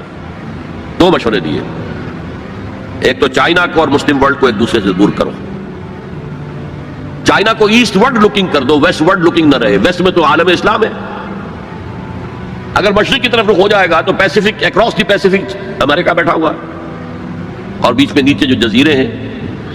اسی مشورے کے تحت ایپیک قائم ہوئی، ایشیا پیسیفک اکنامک کوآپریشن۔ دوسرا مشورہ دیا، مسلمانوں کے آپس کے اختلافات کو بڑھاؤ۔ میں سمجھتا ہوں پاکستان میں جو شیعہ سنی قتل و غارت ہوئی ہے، وہ اصل میں اس پالیسی کا نتیجہ، وہ انڈیجنس نہیں ہے، بلکہ اس کے ڈانڈے باہر سے ملتے ہیں۔ ورنہ شیعہ سنی سائڈ بائی سائڈ رہتے ہیں، کبھی کوئی عوامی فساد تو ہوا ہی نہیں ہوا۔ شیعہ سنی کا کوئی عوامی فساد کبھی ہوا ہی نہیں، آج تک نہیں ہوا۔ زیادہ سے زیادہ اختلاف ہوتا ہے تو محرم کے دنوں میں کہ تعزیے کا جناب یہ راستہ آپ کا مقرر ہے، آپ ادھر کیسے جا رہے ہیں، بس اس پر ہوتا، وہ بھی ان چند دنوں کے اندر، باقی تو اور کہیں نہیں۔ سائڈ بائی سائڈ، اوپر نیچے، ایک ملٹی سٹوری بلڈنگ میں اوپر شیعہ ہے نیچے سنی ہے، یا نیچے شیعہ ہے اوپر سنی ہے، کوئی نہیں۔ لیکن ہے یہ ایک بہت بڑی ایک پالیسی ہے جس کے تحت یہ سب کچھ ہو رہا ہے۔ بہرحال ہمارا جو اپورڈ جو موومنٹ تھی رینائسنس کی، وہ تو تاحال تو ناکام ہے بالکل۔ یہ جو کچھ ایران میں ہوا، یہ ایک بڑا ہی اچانک ایک فینومینن ہے جو ابھرا ہے، وہ کسی تحریک کے نتیجے میں نہیں ہے، وہ تو اصل میں ایک پولیٹیکل موومنٹ تھی اگینسٹ دی شاہ۔ اس کے لیے نہ کوئی اسلامی تحریک کے لیے کوئی جماعت بنائی گئی، نہ اسلامی انقلاب کے لیے کوئی فکر تیار کیا، کچھ بھی نہیں۔ ایک جوائنٹ سٹرگل اگینسٹ شاہ، جس میں لیفٹسٹ بھی تھے، رائٹسٹ بھی تھے، تودے بھی تھی، خالص کمیونسٹ، مجاہدین خلق بھی تھے جو ویسے مسلمان ذہن کے تھے لیکن کچھ لیفٹ کی طرف ان کا رجحان تھا، لبرلز بھی تھے، مہدی بادرگانی جیسے لوگ، اور علماء بھی تھے، آیت اللہ بھی تھے، سب تھے۔ این وقت پر آیت اللہ نے اس کو ہائی جیک کیا ہے، اور اس کے بعد ان کی آپس میں جو انفائٹنگ ہوئی ہے مجاہدین خلق کی اور ان علماء کی، وہ آپ کو معلوم ہے کتنا خون بہا ہے۔ یہ بالکل تحریک جو ہے پاکستان کی اینٹی بھٹو تحریک کے پیرلل تھی، ہم عصر تھی، ایک ہی زمانے میں، نوعیت بھی ایک ہی تھی۔ بھٹو کے خلاف جو لوگ تھے وہ سب جمع ہو گئے۔ میں نے اسے اس وقت بھی کہا تھا کہ میں اسے ایک سیاسی تحریک سمجھتا ہوں، نظام مصطفیٰ کی تحریک نہیں مانتا، چاہے اس کی وجہ سے جس مسجد میں 10 سال سے میں جمعے کا خطاب کر رہا تھا مجھے وہ مسجد چھوڑنی پڑی۔ میں نے کہا ٹھیک ہے، اس لیے کہ عوامی جذبات اتنے اٹھے ہوئے تھے۔ پی این اے کی تحریک، اس کا نام رکھ دیا گیا نظام مصطفیٰ تحریک۔ حال یہ ہے کہ عصر کی نماز جا رہی ہے اور جلوس چلتا جا رہا ہے، اور نظام مصطفیٰ کی تحریک ہے۔ نمازیں ایک دوسرے کے پیچھے نہیں پڑھ رہے ہیں اور نظام مصطفیٰ کی تحریک ہے۔ انا للہ و انا الیہ راجعون. وہ بھی ایک پولیٹیکل موومنٹ تھی, اینٹی بھٹو موومنٹ. کسی کو کسی وجہ سے دشمنی تھی بھٹو سے, کسی کو کسی وجہ سے, کسی کو کسی وجہ سے, کسی کو کسی, سب جمع ہو گئے اور سب نے جو ہے ٹانگ کھینچ لی, لیکن ہائی جیک کر کے لے گئی آرمی. سب دیکھتے رہ گئے. وہ سارا حلوہ جو پی این اے نے پکایا تھا وہ ضیاء الحق نے 11 سال کھایا بیٹھ کر آرام سے. It was hijacked by Zia ul Haq. That was hijacked by علماء. لیکن پیرلل موومنٹس تھی, اور شاہ of Iran and Bhutto both مرتے وقت یہ کہہ کر گئے کہ ہمیں امریکہ نے مروایا ہے. ڈیموکریٹک حکومت تھی, ڈیموکریٹس کی حکومت تھی امریکہ میں, انہوں نے سپورٹ کیا ان تحریکوں جو ان کے خلاف چل رہی تھی. بہرحال بھٹو کا تو ایک اور جرم بھی تھا کہ اس نے ایٹم بم بنانے کا اعلان کیا تھا, چاہے ہمیں گھاس کھانا پڑے ہم ایٹم بم بنائیں گے. اور کسنجر نے کہہ دیا تھا we'll make an example of you, پاس نہیں آؤ گے اگر تو تمہیں نشان عبرت بنا دیں گے, اور وہ نشان عبرت پھانسی پہ جھلا دیا اس کو. بہرحال اس اعتبار سے ہماری ابھی پیش رفت کچھ نہیں ہو سکی ہے, میننگ فل پیش رفت, بلکہ اس میں جو ایک نئی ڈائمنشن پیدا ہوئی ہے افغانستان فینومینن کے نتیجے میں, جو القاعدہ اور اسامہ ابن لادن اور ان کے ہم خیال لوگوں نے جس طرح کا طریقہ کار اختیار کیا ہے. جذبہ تو ظاہر بات ہے کہ ان کا مذہب ہی ہے, جانے دینا آسان کام تو نہیں ہے, لیکن یہ جو دہشت گردی کا طریقہ اختیار کیا ہے یہ کاؤنٹر پروڈکٹیو ہے, نقصان دہ ہے, اس کے فائدہ کچھ نہیں, کچھ حاصل نہیں ہوگا. بہرحال ہر شخص اپنی نیت کے حوالے سے اللہ تعالیٰ کے ہاں جج کیا جائے گا. انما الاعمال بالنیات, اگر ان کی نیت نیک ہے اور خلوص میں اس میں انہیں اجر ملے گا. لیکن یہ تو کاؤنٹر پروڈکٹیو ہے اس وقت, اور ان کے حوالے سے اس وقت ویسٹ نے بالکل ٹارگٹ نمبر 1 بنا دیا ہے کہ فنڈامنٹلسٹ اسلام یہ ہمارا دشمن ہے, ہمیں ختم کریں گے. چنانچہ جو تازہ ترین رپورٹ آئی ہے رینڈ کارپوریشن آف امریکہ کی, جو ہائیسٹ لیول کا تھنک ٹینک ہے اور جس کی سفارشات پر وزارت خارجہ اور باقی وزارتیں عمل کرتے ہیں, ان کی رپورٹ میں مسلمانوں کو 4 حصوں میں تقسیم کیا گیا ہے. نمبر 1 وہ لوگ جو اسلام کو ایک نظام زندگی سمجھتے ہیں, پولیٹیکو سوشو اکنامک سسٹم بھی سمجھتے ہیں ایک مذہب کے علاوہ. مذہب بھی ہے, عقائد بھی ہیں, عبادات بھی ہیں, رسومات بھی ہیں, لیکن اس کے ساتھ ہی پولیٹیکو سوشو اکنامک سسٹم جو سمجھتے ہیں they are our enemy number 1. we have to crush them in whatever way it is possible. اس لیے کہ ہم اپنے مد مقابل کسی نظام کو کھڑا ہوا نہیں دیکھ سکتے. اور آپ سوچئے 40 برس جو کولڈ وار رہی وہ نظاموں کی جنگ تھی نا, اس میں مذہب کا تو کوئی سوال ہی نہیں تھا. ویسٹ میں بھی سب کے سب کیا تھے, عیسائی تھے, اور رشیا کے اندر کون تھے, USSR کی عظیم اکثریت کن پر مشتمل تھی. یہ چند مسلمان ممالک چھوڑ دیجئے, قازقستان وغیرہ, تو باقی تو سارا وہ عیسائی تھے نا.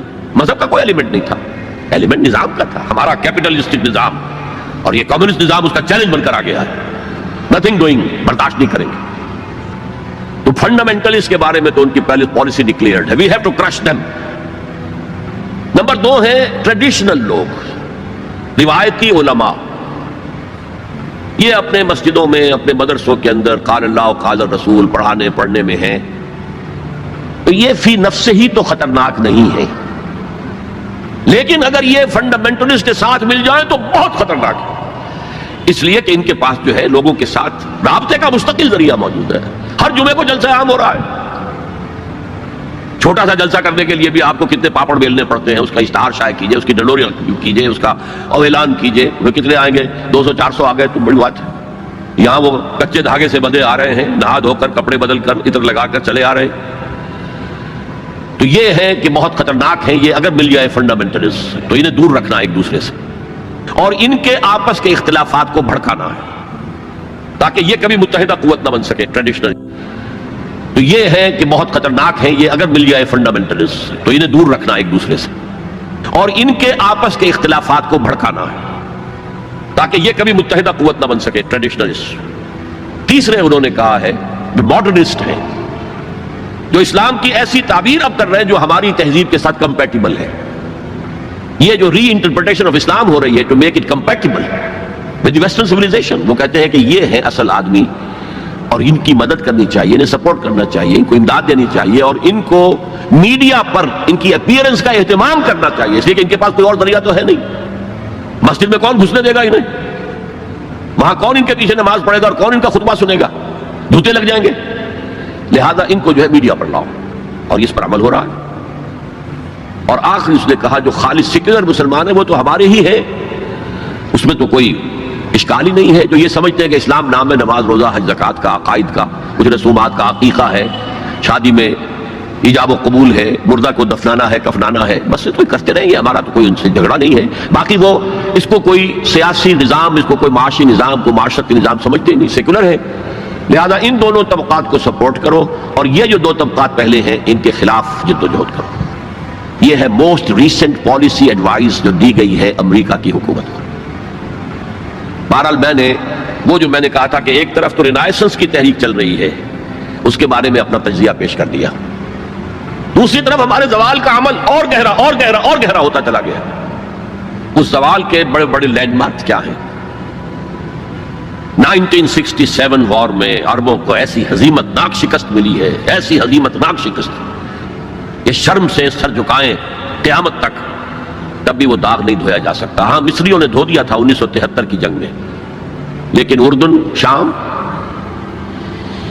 اور اسرائیل نے جھپٹا مارا، ادھر سے لیا سینائی پیننسولا، ادھر سے لے لیے گولان ہائٹس، ادھر سے پورا ویسٹ بینک جو اب تک جارڈن کے پاس تھا، اور ایسٹ یروشلم بھی گیا، اب ان کے قبضے میں ہے. فرام 1967 یہ عالم عرب کے اعتبار سے یہ ہمارے زوال کا ایک بہت بڑا لینڈ مارک ہے. اسلام کے نام پر بننے والے ملک کا جو حشر ہوا 1971 میں، 2 لخت ہو گیا، 2 ٹکڑے ہو گیا، اور سخت ہزیمت ناک، عبرتناک ہزیمت جو ہے مسلمانوں کو پاکستان کو اٹھانی پڑی، ایک اور دوسرا لینڈ مارک ہے. پھر جو قتل عام ہو رہے ہیں بوسنیا میں، چچنیا میں، پیلسٹائن میں، یہ سب کے سب جو ہے یہ اسی کی شکلیں ہیں. تو down fall is also increasing, going deeper and deeper and deeper. لیکن دوسری طرف رینائسنس کی تحریکیں بھی ہیں، اگرچہ مس لیڈ ہیں. میں ان حضرات کو جو میں نے کہا کہ ان کی نیت کے اعتبار سے اللہ کے ہاں ان کے ساتھ معاملہ ہوگا، لیکن میں ان کا جو بھی طریقہ کار ہے اسے سمجھتا ہوں کہ وہ مفید سے زیادہ مضر ہے، کاؤنٹر پروڈکٹیو ہے، اسلام کا نقصان پہنچ رہا ہے اس سے.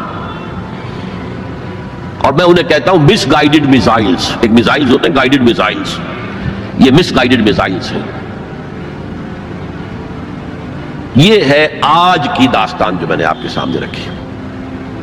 اس آج میں یہ اب مزید شامل کر لیجئے، کیونکہ آج میں نے شروع کیا تھا جنگ عظیم اول کے کچھ 10 سال بعد سے. 1924 میں خلافت جو ایک نومینل ادارہ تھا، برائے نام ایک کہیے کہ ٹوکن ایک مسلمانوں کی اجتماعیت کا، ختم ہوئی. اس کے بعد سے پھر ایک رینائسنس کا پروسیس شروع ہوا. آزادی کی تحریکیں، نظام اسلام کے قیام کی تحریکیں، آزادی کی تحریکیں کامیاب ہوئی. وہ زمانے کی جو روح عصر تھی، اسپرٹ آف دی ٹائم کے مطابق تھی، کامیاب ہو گئی. لیکن یہ کہ یہ تحریکیں دوسری جو ہے ناکام ہو گئی، اور اب جو ایلیمنٹ آ گیا ہے وہ کاؤنٹر پروڈکٹیو ہے. لیکن ہمارے خلاف جو اب طاقت ایک ابھر کر آئی ہے، وہ جو اسلام کی بدترین دشمن ہے، یہودی، اب انہیں تمکن حاصل ہو گیا ہے، ان کے شکنجے میں ہے. اس وقت عالم عیسائیت ان کے شکنجے میں ہے.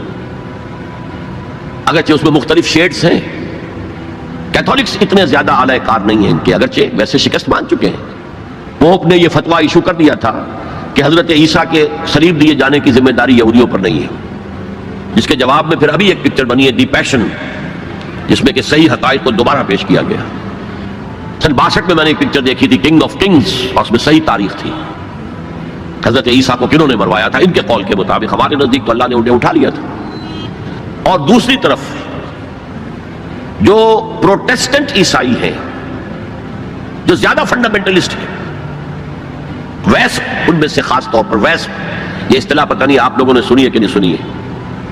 ویسپ ایک تو اس بھیڑ کو کہتے ہیں نا جو کاٹ جاتی ہے کہیں اور سوجن ہو جاتی ہے اور تکلیف ہوتی ہے، اور ویسپ اصل میں مخفف ہے وائٹ اینگلو سیکسن پروٹیسٹنٹس.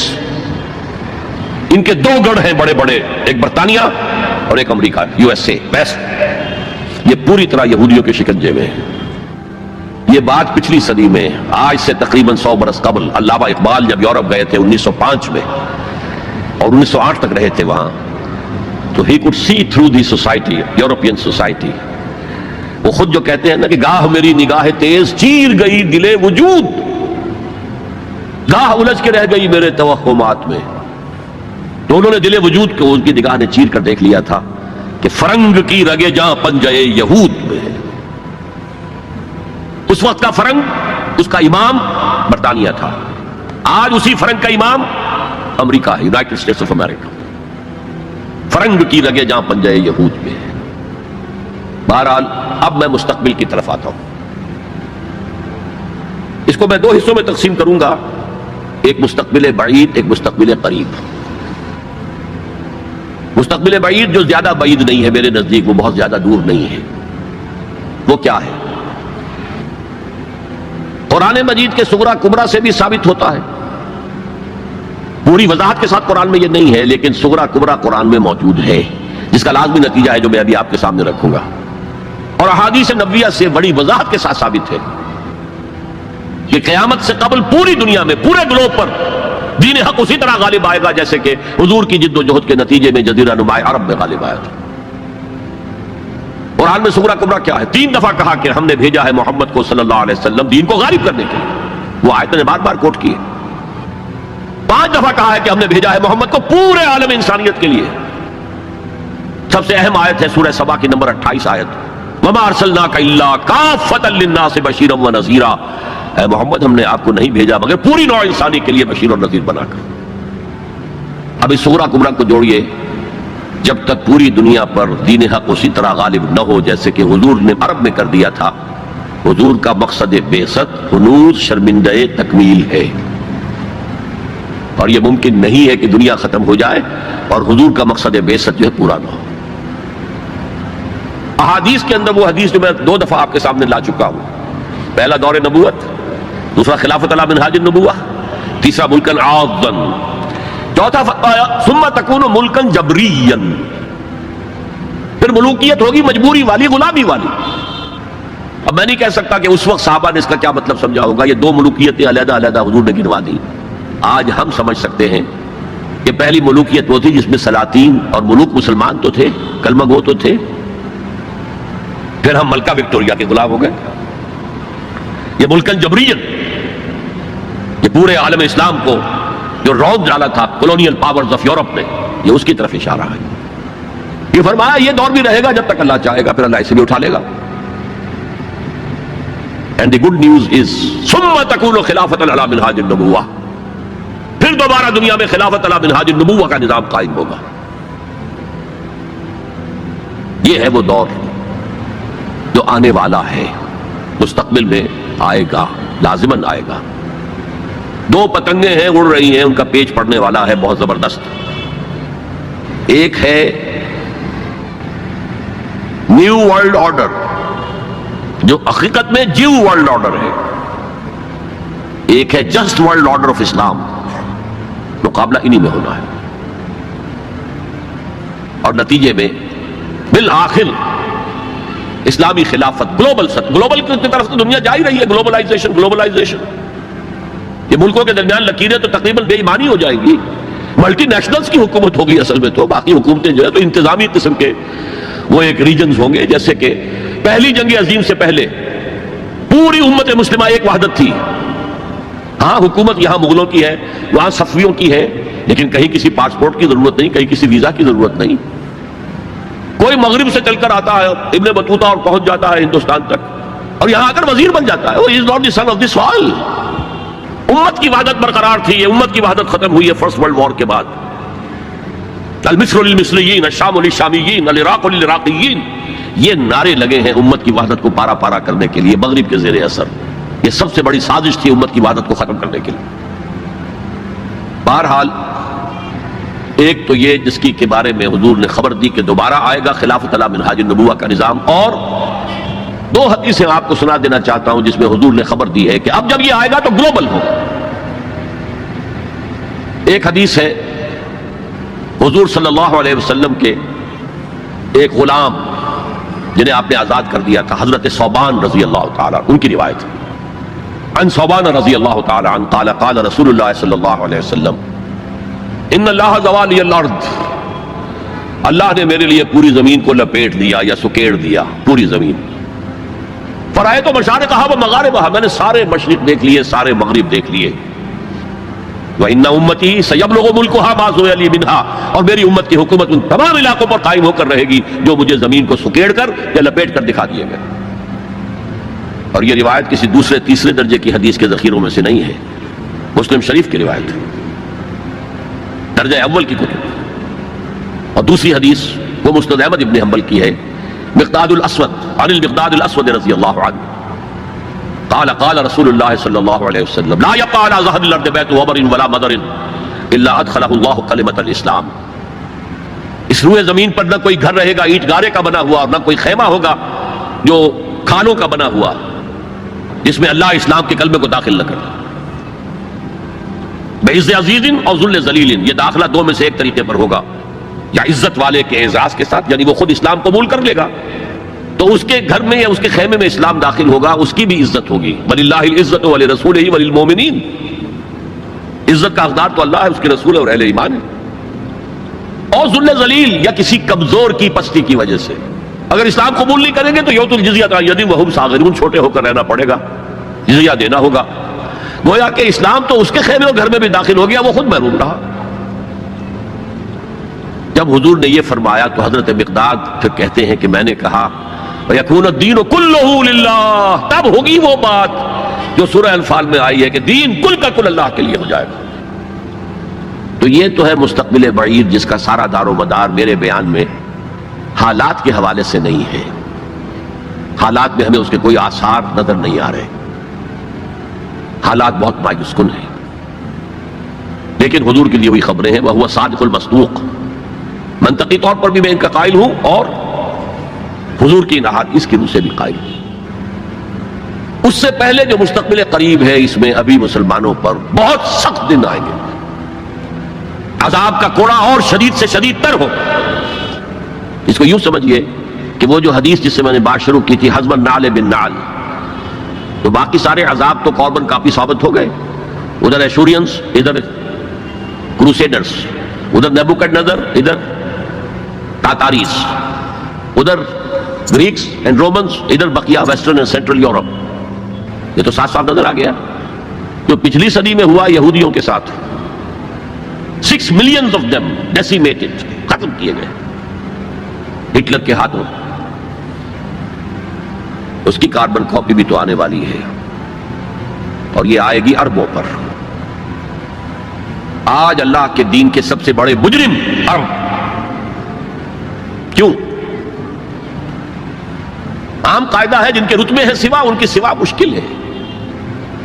حضور کی ازواج سے کہا گیا کہ نہیں، اگر تم کوئی غلط حرکت کرو گی دوہری سزا ملے گی تمہیں، تمہارا رتبہ بہت اونچا ہے، تم نبی کے گھر میں آباد ہو۔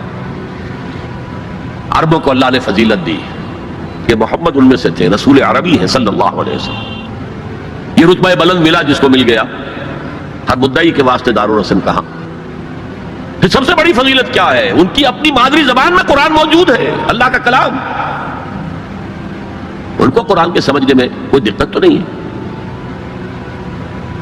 یہاں میں تو آپ سے کہتا رہا ہوں عربی سیکھیں، عربی سیکھیں، عربی سیکھیں، تاکہ قرآن کو اس کی اپنی اصل زبان میں اپنی آنکھوں سے پڑھ سکیں، وہاں تو ان کو تو ضرورت نہیں۔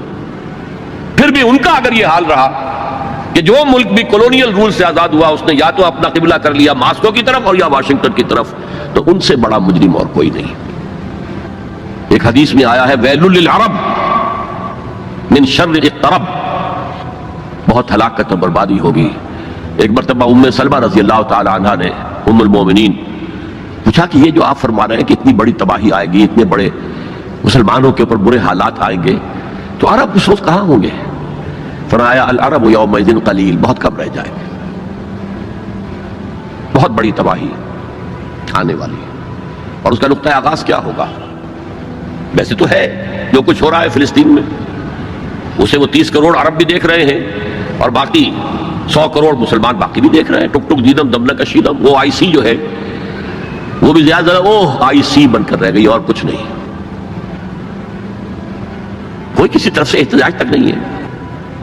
امریکہ شیرون کو مین آف دی پیس کا خطاب دے رہا ہے، صابرہ اور شتیلہ کا قاتل درندہ، اور جو کچھ کر رہا ہے فلسطینیوں پر وہ آج ہم اپنی آنکھوں سے دیکھ رہے ہیں ٹیلی ویژن کے اوپر، کس طرح بلڈوزرز آتے ہیں ان کے گھروں پر گھر گراتے چلے جاتے ہیں، کس طریقے سے F-16 اوپر دندن آ رہے ہیں، ہیلی کاپٹرز دندن آ رہے ہیں، اور ان کے پاس کیا ہے سوائے اپنی جان پیش کرنے کے؟ سوسائڈ جو ہے اٹیک، اس کے سوا کیا ہے؟ یا پہلے وہ صرف پتھر مارتے تھے، اینٹیں روڑے، اللہ اللہ کا سلام۔ تو یہ ضربت علیہم الذلۃ والمسکنۃ وباؤوا بغضب من اللہ تو پہلے ہی ہو چکا ہے. لیکن جن دو چیزوں پر یہودیوں کا اور west white Anglo Saxon Protestants کا اتفاق ہے، وہ ایجنڈا، 4 نکاتی ایجنڈے پر یہ متفق ہیں. نمبر 1، جلد از جلد وہ جنگ ہونی چاہیے جس کی خبر بائبل میں دی گئی ہے، ارمگیڈون. بائبل کی آخری کتاب ہے ریویلیشنز، مکاشفات یوحنا. یہ یوحنا جون جو ہے یہ حضرت یحییٰ نہیں، حضرت مسیح کے حواریوں میں سے ایک جون ہے، ان کے مکاشفات ہیں. اور اس میں یہ ہے کہ ایک بہت بڑی جنگ ہوگی تاریخ انسانی کی، ارمگیڈون. اور اگر آپ دیکھیں گے ڈکشنری میں تو لکھا ملے گا very big war which will be fought between the forces of good and evil before the end of this world. ارمگیڈون جلد از جلد ہونی چاہیے. نمبر 1، عراق پر حملہ اس کا نقطۂ آغاز ہے. آگے یہ سلسلہ کدھر بڑھتا ہے یہ ابھی دیکھنے کی بات ہے. نمبر 2، گریٹر اسرائیل قائم ہونا چاہیے تاکہ پوری دنیا کی یہودی آ کر سما جائے. ابھی تو اس چھوٹے سے اسرائیل میں تو ساری دنیا کی یہودی تو نہیں آ سکتی. اور یہ کہ فلسطینیوں سے اس ارض فلسطین کو پاک کیا جائے تاکہ نہ رہے بانس نہ بجے بانسری. یہ خودکش حملے بھی ختم ہو جائے. یا انہیں سمندر میں پھینکو یا انہیں جارڈن کی طرف دھکیل دو، چلے جاؤ ادھر. نمبر 3، مسجد اقصی اور ڈوم آف دی راک قبۃ الصخرہ کو گرایا جائے. نمبر 4، ٹیمپل تعمیر کیا جائے، 3rd ٹیمپل، جس کی پوری تیاری کر چکے ہیں، جس کے پورے نقشے بن چکے ہیں، جس کے لیے اس کی جو بھی انٹرنل ڈیکوریشن ہوگی اس کے لیے سب کچھ تیار ہو چکا ہے. اور یہ انتفاضہ جو ریسنٹ شروع ہوا ہے یہ شیرون کے دورے کی وجہ سے کہ وہ مسجد اقصی میں داخل ہوا اور وہ دیکھ رہا تھا جگہ کہاں سے ہمیں فاؤنڈیشن بنانی ہے اور کیا کرنا ہے. 4 باتیں گنوائی میں نے. 5ویں بات ایک اور بھی ہے کہ جب 3rd ٹیمپل تعمیر ہو جائے تو تھرون آف ڈیوڈ لا کر وہاں پر رکھ دیا جائے. یہ مجھے پتا نہیں تھا، یہ تھرون آف ڈیوڈ ابھی حضرت داؤد کا تخت جو ہے کہیں محفوظ ہے. یہ پروٹیسٹنٹس کا ایک رسالہ نکلتا ہے دی ٹرمپٹ فلاڈلفیا سے، امریکہ کے شہر فلاڈلفیا سے، دی فلاڈلفیا ٹرمپٹ. اس میں پتا چلا ایک پتھر تھا جس پر بٹھا کر حضرت داؤد کی تاج پوشی کی گئی تھی، اسی پر حضرت سلیمان کی تاج پوشی ہوئی، اسی پر بعد میں ان کے اور جو بھی تھے حکمران ان کی تاج پوشی ہوتی رہی. وہ پتھر ٹائٹس نے جب گرایا ہے یروشلم کے اس 2nd ٹیمپل کو تو وہ اپنے ساتھ لے گیا. وہ روم پہنچ گیا، روم سے آئرلینڈ پہنچ گیا، کیتھولک ملک ہے بہت بڑا. وہاں سے اسکاٹ لینڈ آیا، وہاں سے انگلینڈ میں آ گیا اور اسے رکھ دیا گیا جو ان کی پارلیمنٹ کے ساتھ جو گرجا ہے. اور 14ویں صدی عیسوی میں اس کو ایک کرسی میں بلڈ کر دیا گیا سیٹ کی حیثیت سے. اب وہ تھرون ہے، اسی کرسی پر بٹھا کر انگریز جو بھی بادشاہ ہوئے اور جو ملکائیں ہوئی ان کی کورونیشن ہوئی ہے، وہ وہاں سے لا کر اب یہاں رکھا جائے گا. البتہ اس کے بعد ان کے ایجنڈے مختلف ہو جاتے ہیں.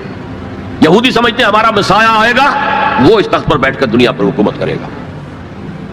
اس کے لیے بھی سمجھ لیجئے ان کے مسیحا سے مراد کیا ہے. ان کے ہاں چلی آ رہی تھی پیشین گوئیاں کہ ایک مسیحا آئے گا جو تمہارے دل ادر دور کرے گا، تمہیں عظمت تک پہنچائے گا. وہ حضرت مسیح آ گئے، انہوں نے مانا ہی نہیں. تو وہ پیشن گوئی جو ہے ابھی موجود ہے. The position is vacant. ابھی تک وہ مسیح نہیں آیا. They are waiting for their مسیح، اس لیے کہ مسیح کو تو مانا نہیں. اور عیسائیوں کا خیال ہے حضرت مسیح کا جو 2nd نزول ہوگا، 2nd کمنگ، تو وہ اس تخت پر بیٹھ کر حکومت کریں گے پوری دنیا پر. یہ ایجنڈا ہے. کوئی سبب معلوم ہو سکا ہے آج تک کہ عراق پر کیوں حملہ کیا گیا؟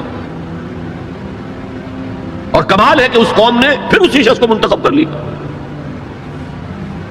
9/11 کس نے کیا اس کی کوئی کبھی تحقیق ہوئی ہی نہیں، روک دیا گیا. جب شروع میں تحقیق شروع ہوئی تھی تو پہلے تو بیان آیا تھا بش کا کہ یہ لیک کیوں ہو رہی ہیں چیزیں اس سے، اور پھر سسٹم روک دیا گیا. یہ سارا جو معاملہ ہے history is going towards that direction. لیکن بہرحال اس میں جو مسجد اقصی کی شہادت کے بعد اور قبۃ الصخرہ کے گرانے کے بعد جو خون کھولے گا عرب نوجوانوں کا، اس کا آپ اندازہ نہیں کر سکتے. عرب کے اندر جوش تو اب بھی ہے، نوجوانوں میں بہت ہے. وہ ایک ایسی بات ہوگی کہ جس پر خون جوش کھائے گا اور اس سے پہلے تو یہ حکمران کہ جو ویسٹ کے گماشتے ہیں یہ انہیں قتل کریں گے، بھونیں گے، اور پھر یہ کہ کرسچنز اور جیوز، اور انہیں جیوز میں سے اینٹی کرائسٹ بھی کھڑا ہو جائے گا، دجال. یہ مقابلے ہونے ہیں، لیکن میں اب تفصیل میں نہیں جانا چاہتا. لیکن ان کے ذریعے سے عالم عرب پر تو بہت بڑا، بہت سخت عذاب آئے گا. باقی عالم اسلام دوسرے درجے میں ہے. مجرم ہم سمجھتے ہیں کہ نمبر 2 پر ہم مسلمانان پاکستان ہیں، جنہوں نے اس ہندوستان کی تقسیم اسلام کے نام پر کروائی، اور 57 برس گزر گئے ہیں کہ اس اسلام کا کوئی نام و نشان وہاں نہیں ہے. وہی اسلام ہے جو ہر جگہ ہے، یہاں بھی ہے، مسجدوں میں آپ بھی جا رہے ہیں، ہم بھی جا رہے ہیں. لیکن وہ اسلامی نظام جو کہا گیا تھا کہ اسلام کے اصول حریت و اخوت و مساوات کا ایک نمونہ دنیا کو دکھانا چاہتے ہیں، وہ کہاں ہے؟ لیکن یہ کہ جہاں تک عرب پر اس عذاب خداوندی کا تعلق ہے، اس کا تو مجھے یقین ہے ہوگا، اور ہولوکاسٹ سے کم 10 گنا ہوگا. خاکم بدہن، جیسے نیبوکڈنیزر کے ہاتھوں جتنے مرے تھے، اس سے 100 گنا جو ہے وہ تاتاریوں کے ہاتھوں مرے. لیکن یہ کہ باقی امت جو ہے، شاید اللہ تعالی ہمیں ہدایت دے دے، شاید اللہ تعالی قوم یونس کی طرح ہمیں توبہ، اجتماعی توبہ کی توفیق دے دے. اللہ کی رحمت سے ہم اس اعتبار سے مایوس نہیں ہیں، اپنی جو بھی ہماری بساط ہے کوشش کر رہے ہیں کہ وہاں پر اسلامی نظام آ سکے جس کے لیے وہ ملک بنایا گیا تھا. بہرحال یہ ہے میرا تجزیہ مستقبل کے بارے میں. میں اب اسی پر اتفاق کر رہا ہوں، معمول سے بھی زیادہ ٹائم آج ہو گیا ہے. اللہ تعالیٰ مجھے بھی اور آپ کو بھی توفیق دے کہ ہم کمر ہمت کسیں اور اس دلدل سے نکلنے کی کوشش کریں، اور اپنی زندگیاں وقف کریں اس کام کے لیے کہ جیسے کل میں نے کہا تھا، جاگو اور جگاؤ، ہوش میں آؤ، دوسروں کو ہوش میں لاؤ، پھر مل جل کر وَلْتَكُن مِّنكُمْ أُمَّةٌ يَدْعُونَ إِلَى الْخَيْرِ وَيَأْمُرُونَ بِالْمَعْرُوفِ وَيَنْهَوْنَ عَنِ الْمُنكَرِ. اللہ تعالیٰ توفیق دے. وما توفیقی الا باللہ العلی